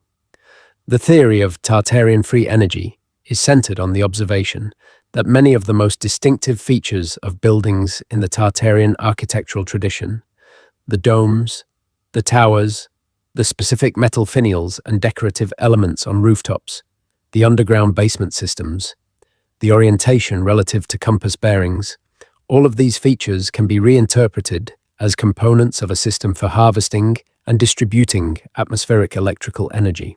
The Earth's atmosphere contains an enormous reservoir of electrical potential, maintained by the constant input of lightning strikes and the differential charge between the ionosphere and the ground. Tesla demonstrated in his Colorado Springs experiments that this energy could be tapped and transmitted wirelessly through the ground, powering electrical devices without any wire connection. He proposed his Wardenclyffe Tower project as a means of making this free energy available to the entire human population. Wardenclyffe was never completed. The funding was withdrawn by JP Morgan after Morgan reportedly asked Tesla whether the energy transmitted by Wardenclyffe could be metered and charged to individual users, and Tesla replied that it could not, that the energy would be freely available to anyone with the appropriate receiving equipment, and Morgan reportedly declined to fund the construction of a technology that could not be monetized. Whether this account is precisely accurate or not, the essential point is that Wardenclyffe, a project that Tesla believed would provide free energy to the world, was shut down and its tower was demolished in 1917. The official demolition of Wardenclyffe Tower is often cited as a mundane consequence of Tesla's financial difficulties. Alternative researchers cite it as the final act in a much longer project of energy technology suppression, the deliberate dismantling of the last surviving element of a power distribution system whose original installations can be found in the towers and domes of buildings all over the world. If Tartarian buildings were energy receivers and distributors, if their distinctive rooftop elements were antenna systems tuned to specific atmospheric frequencies, if their basements were grounding systems connected to the Earth's electrical field, if the entire network of Tartarian architecture on the global surface was functioning as a wireless energy grid powered by atmospheric electricity and resonant with the Earth's own electromagnetic field, then the demolition of those buildings takes on an entirely different character. It is not the clearing of land for practical development. It is the systematic dismantling of a power system, the cutting of the wires, the removal of the infrastructure, the deliberate imposition of energy scarcity on a population that had previously had access to free and universal power. And the center of that grid, the generator, the primary installation, the place from which the system's calibration was managed and its energy sourced, would have been the most powerful single installation in the network. It would have been the largest, the most complex, the most carefully engineered. It would have been the capital. And if the capital was buried under 2 miles of Antarctic ice when the rest of the grid was being demolished above ground, then dismantling it from the surface would have been impossible.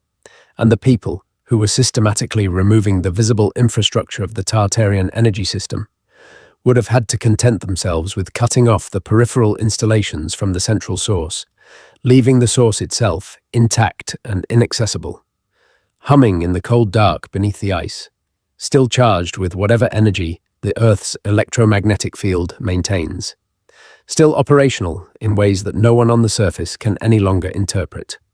This is why the nuclear tests were conducted above the southern hemisphere, not to study the Van Allen belts, but to attempt to disrupt the electromagnetic signal emanating from whatever installation exists beneath the Antarctic ice. A signal that sensitive instruments could detect. A signal that, if it was being received by the surviving rooftop installations of Tartarian buildings, was still maintaining some residual connection between the Antarctic source and the surface distribution network. A signal that had to be interrupted. Whether or not this is true, whether the nuclear tests of Operation Argus were genuinely intended to disrupt an Antarctic energy source or were simply atmospheric nuclear tests conducted in a convenient location, the story it tells is internally consistent. A civilization built a global free energy system. The civilization was destroyed by catastrophe. The center of the system went under the ice. The peripheral installations survived but were misunderstood by the civilizations that came after, who occupied the buildings without understanding what the buildings were doing, who inherited an energy grid without the knowledge to operate it. Over time, as the new civilizations consolidated into the hierarchical power structures we recognize as history, the understanding of what these buildings were began to emerge in certain scholarly and technical circles. The decision was made by whoever made such decisions that a free energy system was incompatible with the social structures being constructed. The buildings were systematically demolished under various pretexts. The knowledge of what they were was suppressed, and the Antarctic source continued to sit beneath its ice, unresponsive to the destruction of its network, patient in the way that ice is patient, holding its charge in the dark. The political geography of the 19th and early 20th centuries, the period during which both the final demolitions of Tartarian buildings and the first serious exploration of Antarctica were occurring simultaneously, deserves more attention than it typically receives in this context. The Napoleonic Wars, which reorganized Europe in ways that directly affected the territories labeled Tartaria on pre-war maps. The Great Game, the strategic competition between Britain and Russia for influence in Central Asia, the former Tartarian heartland, which consumed enormous diplomatic and military resources for most of the 19th century. The Crimean War and the Russo-Turkish Wars, which shifted the balance of power in the regions closest to the former Tartarian territories. The colonization of Siberia by the Russian Empire. The Great Trigonometric Survey of India. The various expeditions dispatched by European powers to map and claim and formally document the territories that had previously existed in the shadowy historiographical space occupied by Tartaria. All of these events, which conventional history describes as the ordinary expansion of European political and commercial power into poorly understood regions, can be reframed as something else entirely. They can be reframed as the systematic claiming and documenting and managing of the former Tartarian territories, the establishment of political control over regions that had previously been outside the system of European state governance, and, crucially, the inventory and often the demolition or relocation of whatever physical evidence of the Tartarian civilization remained in those territories. The Great Game was not about trade routes and warm water ports. It was about access to the archives and installations of the civilization that had previously dominated the region. The Crimean War was not about Ottoman succession and Russian naval access to the Black Sea. It was about control of the Tartarian legacy in southeastern Europe and Anatolia. This is highly speculative. We should say that clearly. There is no document, no intercepted communication, no whistleblower account that confirms any such ulterior motive behind the political events of the 19th century. But the pattern is there. The energy with which European powers competed for control of the former Tartarian territories was disproportionate to the conventional strategic value of those territories. The attention paid to Central Asia, to Siberia, to the steppes and mountains and river valleys that were once Tartaria's heartland, was intense in a way that the sparse population and limited commercial resources of those regions do not fully explain. Something was drawing that attention, something that was worth the resources of empires. And then, as the 20th century arrived, the attention shifted south. The polar expeditions began, first the Arctic, then Antarctica. The famous race to the South Pole, Amundsen and Scott, and the extraordinary investment of national prestige in being the first to plant a flag at the bottom of the world. Why? What was at the bottom of the world that deserved that investment? The official answer, scientific knowledge and national glory, is the kind of answer that sounds complete until you compare it to the costs involved. Men dying in the cold, ships being crushed in the ice, resources that could have funded hospitals and schools being poured into the southern darkness. The alternative answer is that something specific was known to exist at the bottom of the world, that the race to reach it was a race for something more than a geographic coordinate, that the men who died and the ships that were lost were the forward edge of a project that had been building for decades and that would eventually produce the military expeditions of Byrd and the nuclear tests of Operation Argus and the classified deep ice surveys that we are told have never been conducted. The hollow earth theory, which we have not yet mentioned tonight, is worth a brief visit, not because we are endorsing it, but because it represents the most extreme version of the intuition that drives all of these alternative histories.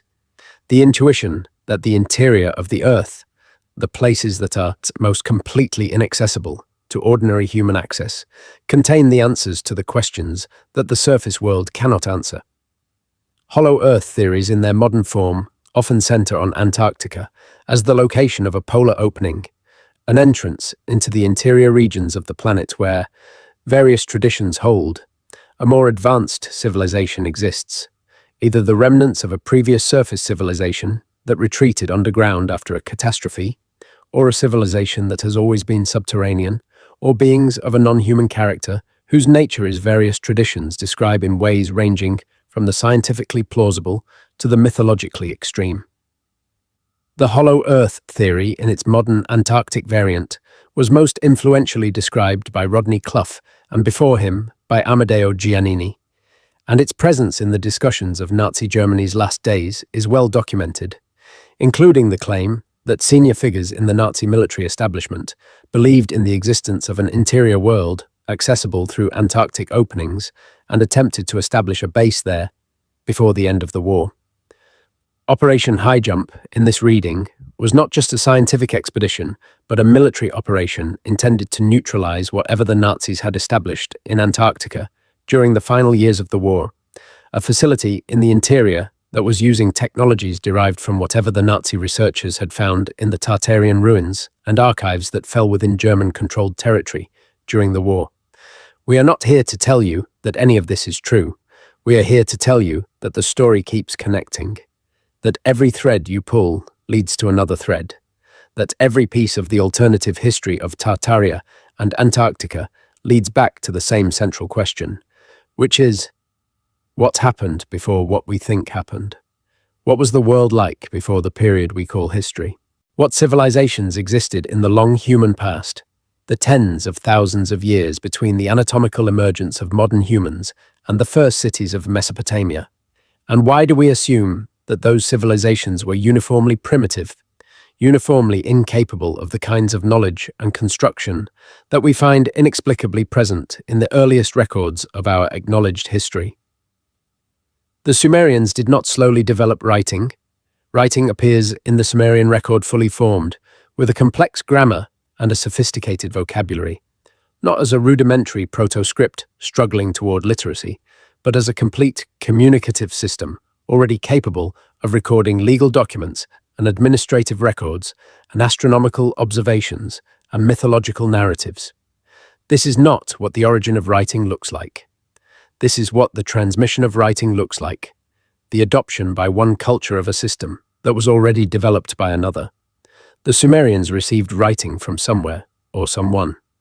They did not invent it from scratch, and the civilization that gave it to them is not accounted for in the official record. The same is true of mathematics, of astronomy, of monumental architecture, of the specific engineering knowledge required to quarry, transport, and precisely position multi-ton stone blocks in structures like the pyramids of Egypt and the megalithic temples of Malta and the great stone platforms of Peru. These skills do not emerge gradually from simpler skills in any way that the archaeological record documents. They appear, fully formed, in the earliest layers of each culture's material record, as though they were given rather than developed. Given by whom? Given from where? Given, the alternative researchers say, by the survivors of the civilization whose capital was covered in Antarctic ice. Survivors who traveled the world with their knowledge and their teaching traditions, inserting into every human culture they encountered the seeds of the civilizational complexity that eventually grew into what we call the ancient world. The legacy of that transmission is everywhere if you know how to look for it. The pyramid form appears in Egypt, in Mesoamerica, in Southeast Asia, in Mesopotamia, in the burial mounds of Europe and North America. Not as coincidence, not as an obvious architectural solution that multiple cultures independently arrived at, but as a specific form with specific proportions and specific orientations that recurred too consistently across too great a geographic and temporal separation to be coincidental.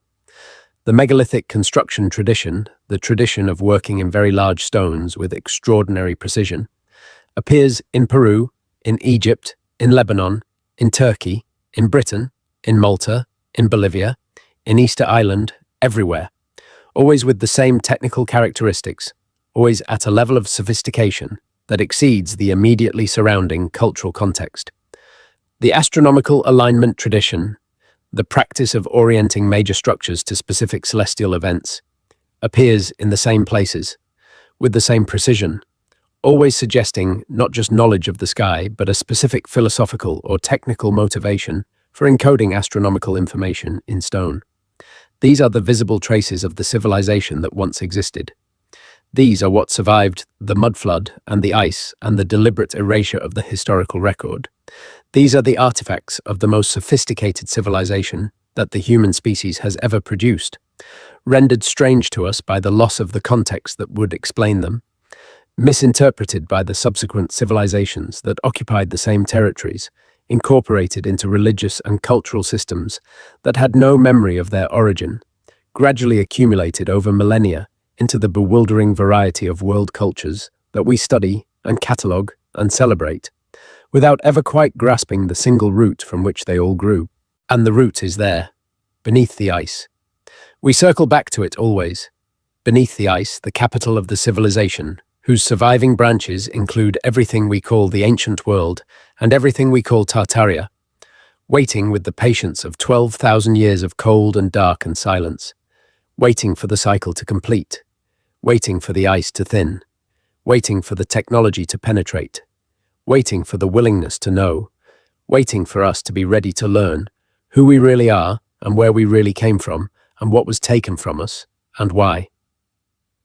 Let us stay with the transmission for a little longer, because when you begin to look for the fingerprints of a single, originating tradition in the world's oldest cultures, you find them not only in stone, but in symbol, not only in architecture, but in cosmology, not only in the visible world, but in the invisible systems of meaning that every civilization builds to organize its understanding of time and the sky and the purpose of human existence.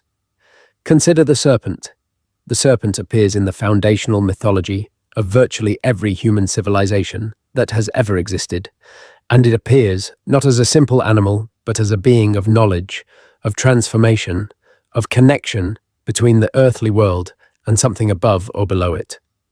The serpent of Eden who carries forbidden wisdom, the feathered serpent Quetzalcoatl of Mesoamerica, who came from across the sea to teach civilization, the cosmic serpent Naga of Hindu and Buddhist tradition, guardian of underground treasures and of the deep waters beneath the earth, the Ouroboros of Egyptian and Greek tradition, the serpent consuming its own tail as the symbol of eternal cyclical return, the rainbow serpent of Aboriginal Australian tradition, the primal creator being who shaped the landscape in the dreamtime, the Norse Jormungandr, the world serpent encircling the earth at the bottom of the ocean.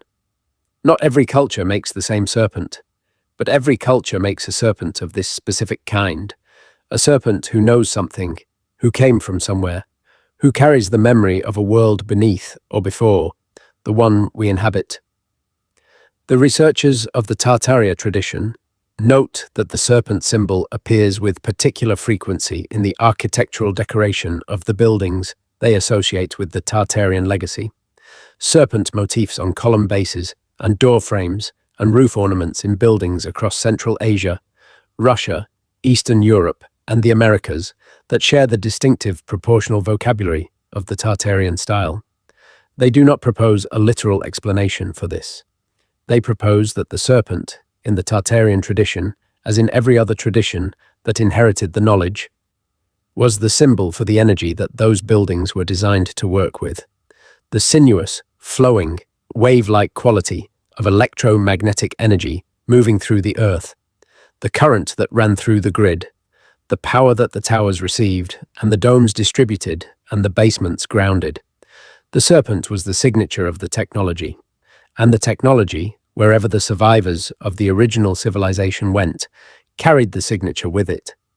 This is why the mysteries of ancient Egypt centered so heavily on the serpent. The uraeus, the cobra, that rises from the forehead of every pharaoh in every image of Egyptian royalty, was not purely a symbol of royal authority. It was a symbol of initiation into the knowledge of the energy system, the mark of someone who had been trained to operate, or at least to understand, the technologies that the civilization had inherited from its teachers. The pharaohs were not simply kings, they were the keepers of an operational knowledge whose origins predated Egypt by a period that Egyptian records themselves acknowledge as an era of gods, beings who came before the first human dynasties and who established the foundational structures of the civilization, including specific physical installations whose locations were known and whose maintenance was the pharaoh's primary practical responsibility. The step pyramid of Saqqara, the oldest of the Egyptian pyramids, was not a tomb in the conventional sense. The chambers and shafts of the step pyramid bear no relationship to the requirements of a burial monument. They bear a remarkable relationship, however, to the requirements of a system for collecting, amplifying, and distributing specific electromagnetic frequencies, a system whose design is consistent with the principles that Tesla identified in his work on resonant energy transmission.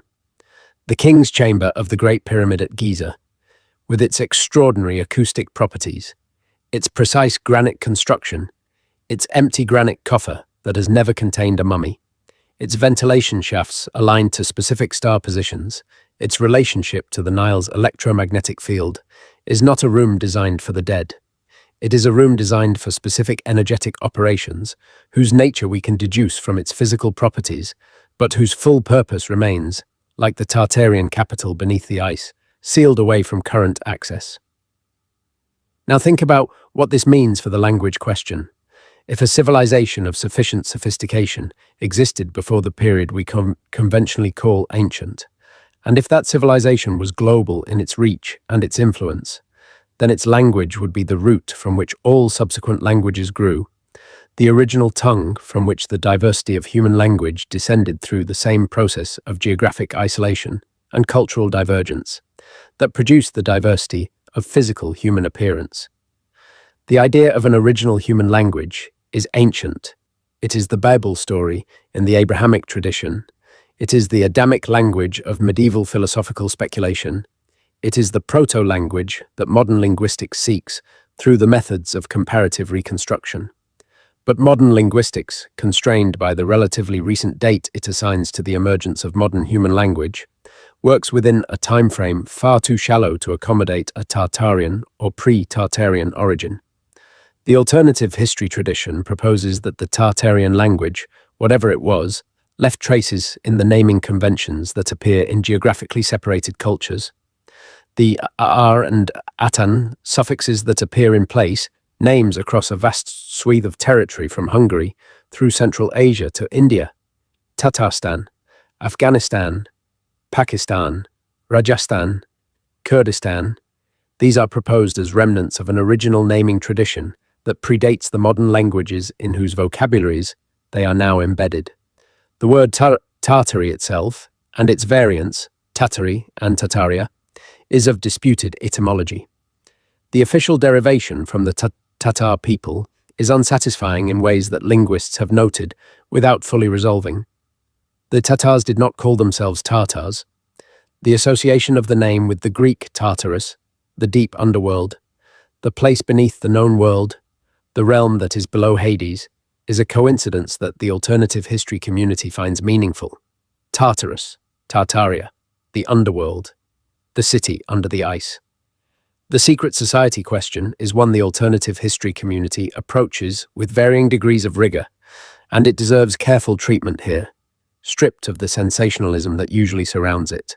If certain institutions and lineages have maintained, across centuries and millennia, a knowledge of the civilization that preceded ours, a practical knowledge of what the Tartarian buildings were and what the Antarctic installation contains, then those institutions would look very much like what the major esoteric traditions of the Western world have historically looked like.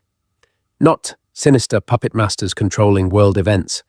That is the sensationalized version that discredits serious inquiry. But custodians, keepers of a flame they barely understand, maintaining a tradition whose full meaning has been lost to them through the same attrition of time and catastrophe that has degraded all inherited knowledge, but who preserve the forms, the symbols, the architectural specifications, the orientation principles, the astronomical references, because they understand at some level that the forms contain a meaning that has not yet been fully deciphered. The Freemasons are the most often cited example. Their tradition of sacred geometry, their specific architectural principles, their ritual references to the building of Solomon's Temple as the foundational act of their tradition, their degrees of initiation structured around progressive access to a body of knowledge that is never fully disclosed even to high-degree members, their consistent presence at the founding and dedication of major civic buildings in the Tartarian architectural tradition. All of these things suggest an organization that understands, at least partially, what those buildings are. Not that the Freemasons control the world, but that the Masonic tradition is one thread of the transmission chain, a custodial institution preserving fragments of a technical tradition whose origin it has itself forgotten. The way a medieval monk copying a manuscript in a language he cannot read preserves a text whose meaning he cannot access. The Rosicrucians, the Hermetic traditions, the Theosophical Society founded by Helena Blavatsky in the late 19th century, the various European occult organizations of the late 19th and early 20th centuries, all of them were attempting, through different methods and with different degrees of success, to recover or reconstruct a body of knowledge they believed had once existed and been lost. Blavatsky specifically wrote about a root civilization preceding all known historical civilizations, a cosmological scheme that is scientifically unverifiable but philosophically interesting as evidence that in the late 19th century, in the same era during which the last Tartarian buildings were being demolished and the first Antarctic expeditions being organized, a significant number of serious intellectual figures were convinced that human history extended much further back and much more richly than the academic establishment acknowledged. The timing is not coincidental. The late 19th century was the era in which the modern historical and archaeological disciplines were being institutionalized, their methods standardized, their conclusions stabilized into the framework we have inherited. It was also the era in which the physical evidence of an alternative history was most abundant and most visible. The Tartarian buildings, still standing in many cities, the extraordinary World's Fair complexes providing brief and disconcerting glimpses of an architectural scale and sophistication that exceeded anything official history could explain. The esoteric traditions of the late 19th century were in part a response to this visible evidence, an attempt to construct an interpretive framework that could accommodate what the physical world was showing, while the intellectual establishment told a different story. The year 2023 saw an unusual convergence of events related to Antarctica that did not receive the attention they deserved in mainstream reporting. A series of massive sinkholes appeared in the Antarctic ice sheet in locations that corresponded to previously mapped subglacial lake systems, sinkholes of a size and depth that suggested not simply the drainage of surface meltwater, but the collapse of subterranean structures of significant volume. Official science explained them as karst-like drainage features, products of meltwater percolating through the ice and dissolving into connected subglacial systems. But the researchers noted that several of the sinkholes appeared in areas where previous radar surveys had shown anomalously regular subsurface formations that the same surveys had attributed to unusual ice compression patterns, and that the correspondence between those formations and the collapse sites was too precise to be easily attributed to chance. There were also, in 2023, at least 3 unusual incidents involving aircraft in Antarctic airspace, incidents that were logged in aviation databases but received no public attention. Unexplained electromagnetic interference events that forced rerouting of research supply flights. A temporary unavailability of GPS systems over specific Antarctic grid coordinates that lasted for approximately 11 hours and was explained, eventually, as a technical issue with satellite maintenance. An emergency beacon activation from a location in the interior of Antarctica, far from any research station, that triggered a search and rescue response and then stopped transmitting before the response could reach the location. With the subsequent search finding no aircraft, no distress source, and no explanation for the original signal. These are small events. They are individually unremarkable. They are the kind of small events that accumulate around places where something large is occurring, the peripheral disturbances that radiate outward from the center of something important. The way you can sometimes tell that there is a conversation happening in the next room. Not by hearing the words, but by the subtle shifts in ambient sound, the changes in the acoustic environment that indicate the presence of something you cannot directly observe. The ice keeps everything. The ice holds everything. The ice is 2 miles deep and several million square kilometers across, and it sits at the bottom of the world like the foundation of a mystery. Like the locked room at the center of a house you thought you knew completely. Like the chapter your history teacher always said would be covered next week, and next week somehow never came. We are living in an era of rapid Antarctic change. The ice is thinning. The satellite imagery is improving. The radar penetration technology is advancing. The political framework of the Antarctic Treaty, which has held for 65 years, is under increasing strain as the strategic significance of Antarctic resources becomes more apparent to the signatories and as non-signatory powers with significant military and economic capacity. China most prominently invest in Antarctic presence in ways that the treaty framework was not designed to accommodate. The era in which the secrets of Antarctica, whatever they are, can be maintained by a multilateral agreement among a declining club of traditional powers is coming to an end. What will we find? What will the thinning ice and the improving technology and the shifting politics eventually reveal? The optimistic version of this story says that what we find will expand our understanding of what human beings are capable of, will extend the timeline of human achievement backward into a period we currently think of as prehistory, will reveal the origins of the knowledge that appears fully formed in the earliest records of Egypt and Sumeria, will give us back a chapter of our past that was taken from us.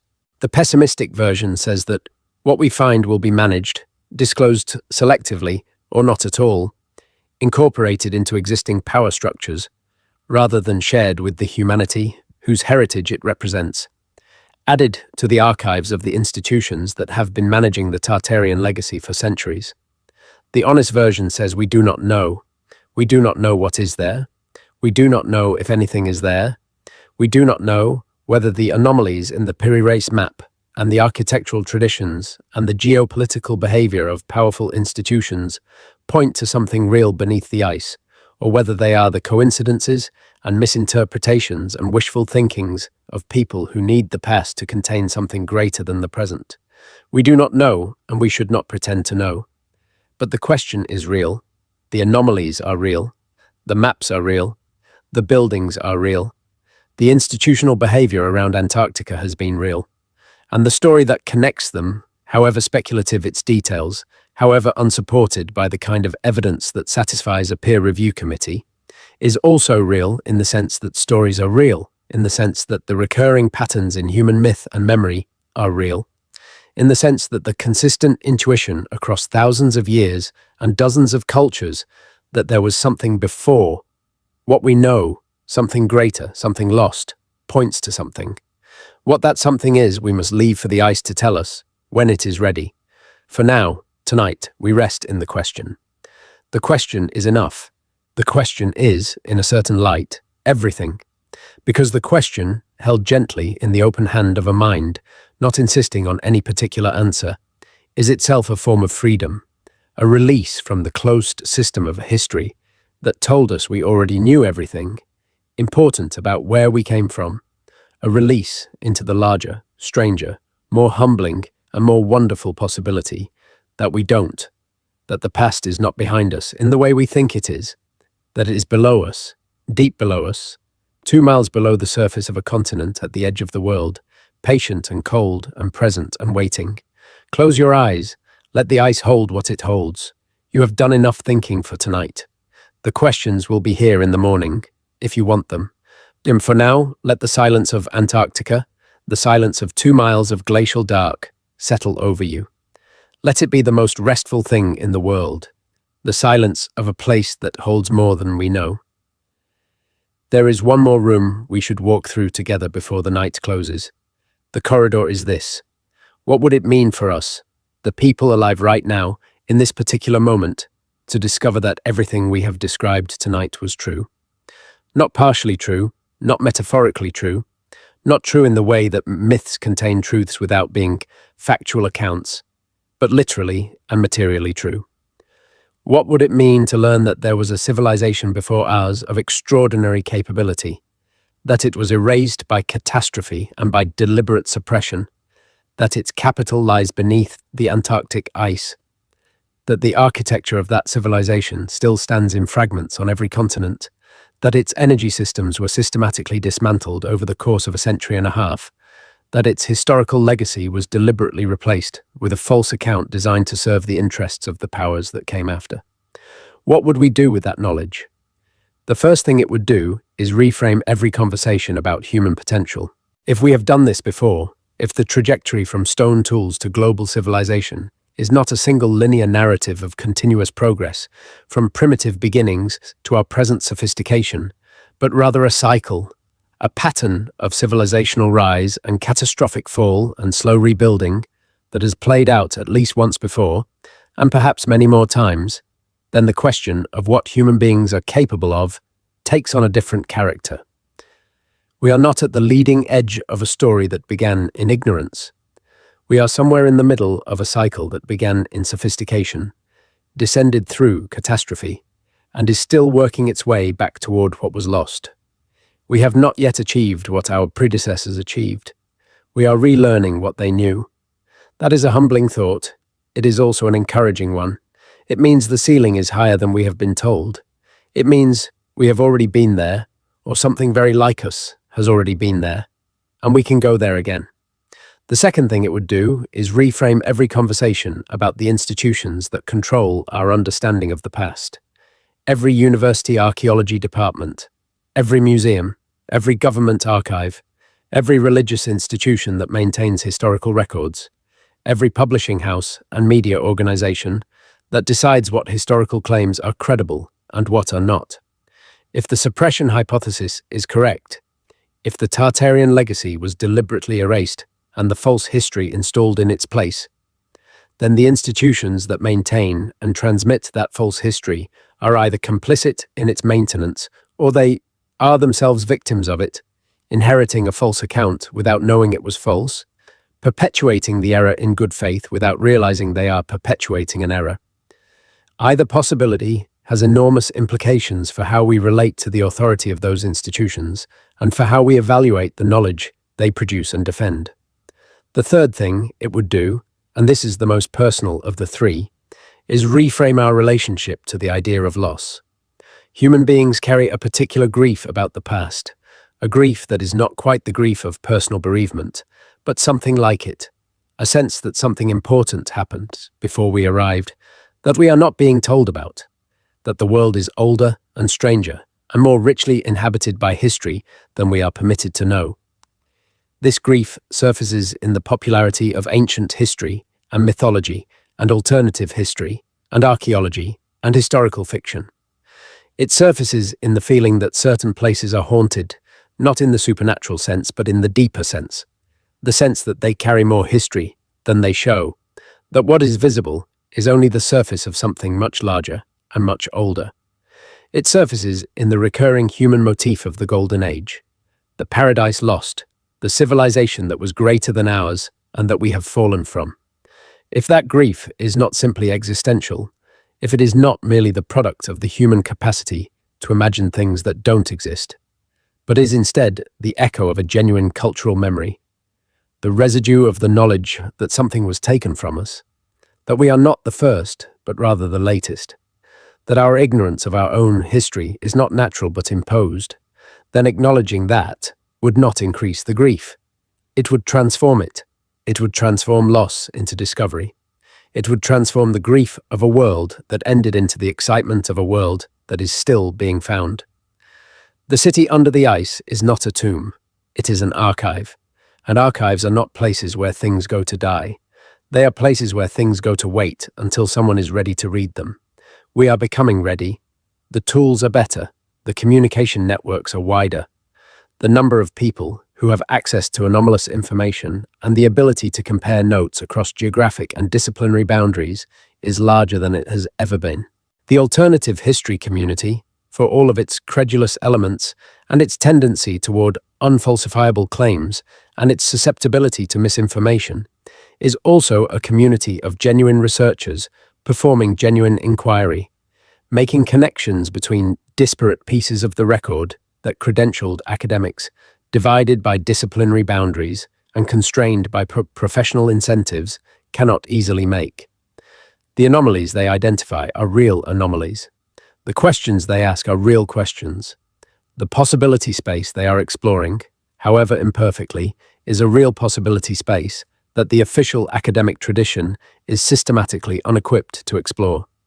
The truth, when it comes, will not come from a single dramatic revelation. It will not come from a press conference in which a government official stands before cameras and announces that there is a city under the Antarctic ice and that our entire history needs to be rewritten. It will come the way truth usually comes, incrementally, uncomfortably, through the accumulation of evidence that becomes harder and harder to dismiss, through the gradual shift in the Overton window of acceptable historical inquiry, through the slow and reluctant acknowledgement by mainstream institutions that the anomalies they have been explaining away for decades actually require explanation rather than dismissal. It is already happening. The mainstream acceptance of the Younger Dryas impact hypothesis, once a fringe claim, now supported by over 50 peer-reviewed studies and accepted by a growing number of geologists and archaeologists, has fundamentally changed the conversation about what happened at the end of the last ice age and what civilizations might have been affected by it. The mainstream acceptance of Göbekli Tepe's antiquity, a site that demonstrated definitively that complex monumental architecture predates agriculture by at least 2,000 years, overturned a fundamental assumption of the standard model of civilizational development. These are not small concessions. They are admissions that the story is more complicated than we thought, that the beginnings go further back, that the capacity goes further than we assumed. The Tartaria question and the Antarctica question are further along the same road. They are where the Younger Dryas impact hypothesis was 20 years ago, where Göbekli Tepe was 40 years ago, on the far side of the Overton window, but moving toward the center, accumulating support and attention and the necessary accumulation of anomalies that no amount of dismissal can fully resolve. The road is long. The institutions of knowledge are slow to turn. The investments in the current historical narrative are enormous, financial and institutional and psychological. But the road goes in one direction, and that direction is toward more truth rather than less, toward more complexity rather than less, toward a history that is larger and stranger and more honest than the one we have been taught. This is, in its way, the most comforting thing about all of this. Not the possibility that there is a city under the ice, not the possibility that our civilization is not the first, not even the possibility that the free energy systems of a vanished civilization could be recovered and humanity could be freed from the constraints of resource scarcity. The most comforting thing is simpler.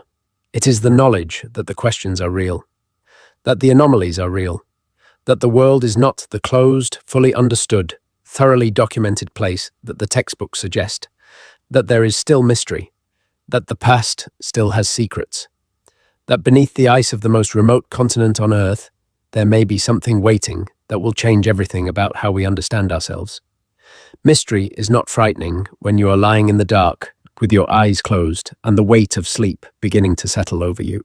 Mystery is what you live inside every night, in the strange jurisdictions of the dreaming mind, where logic loosens its grip and the impossible becomes not just possible, but ordinary, where cities exist beneath frozen seas, where empires span the globe and leave no record but the buildings and the maps, where the history of everything you are extends backward into a darkness so deep it has no visible beginning.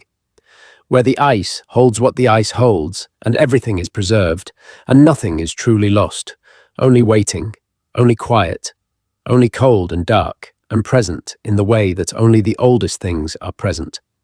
Without anxiety, without urgency, without the need to be found before they are ready to be found.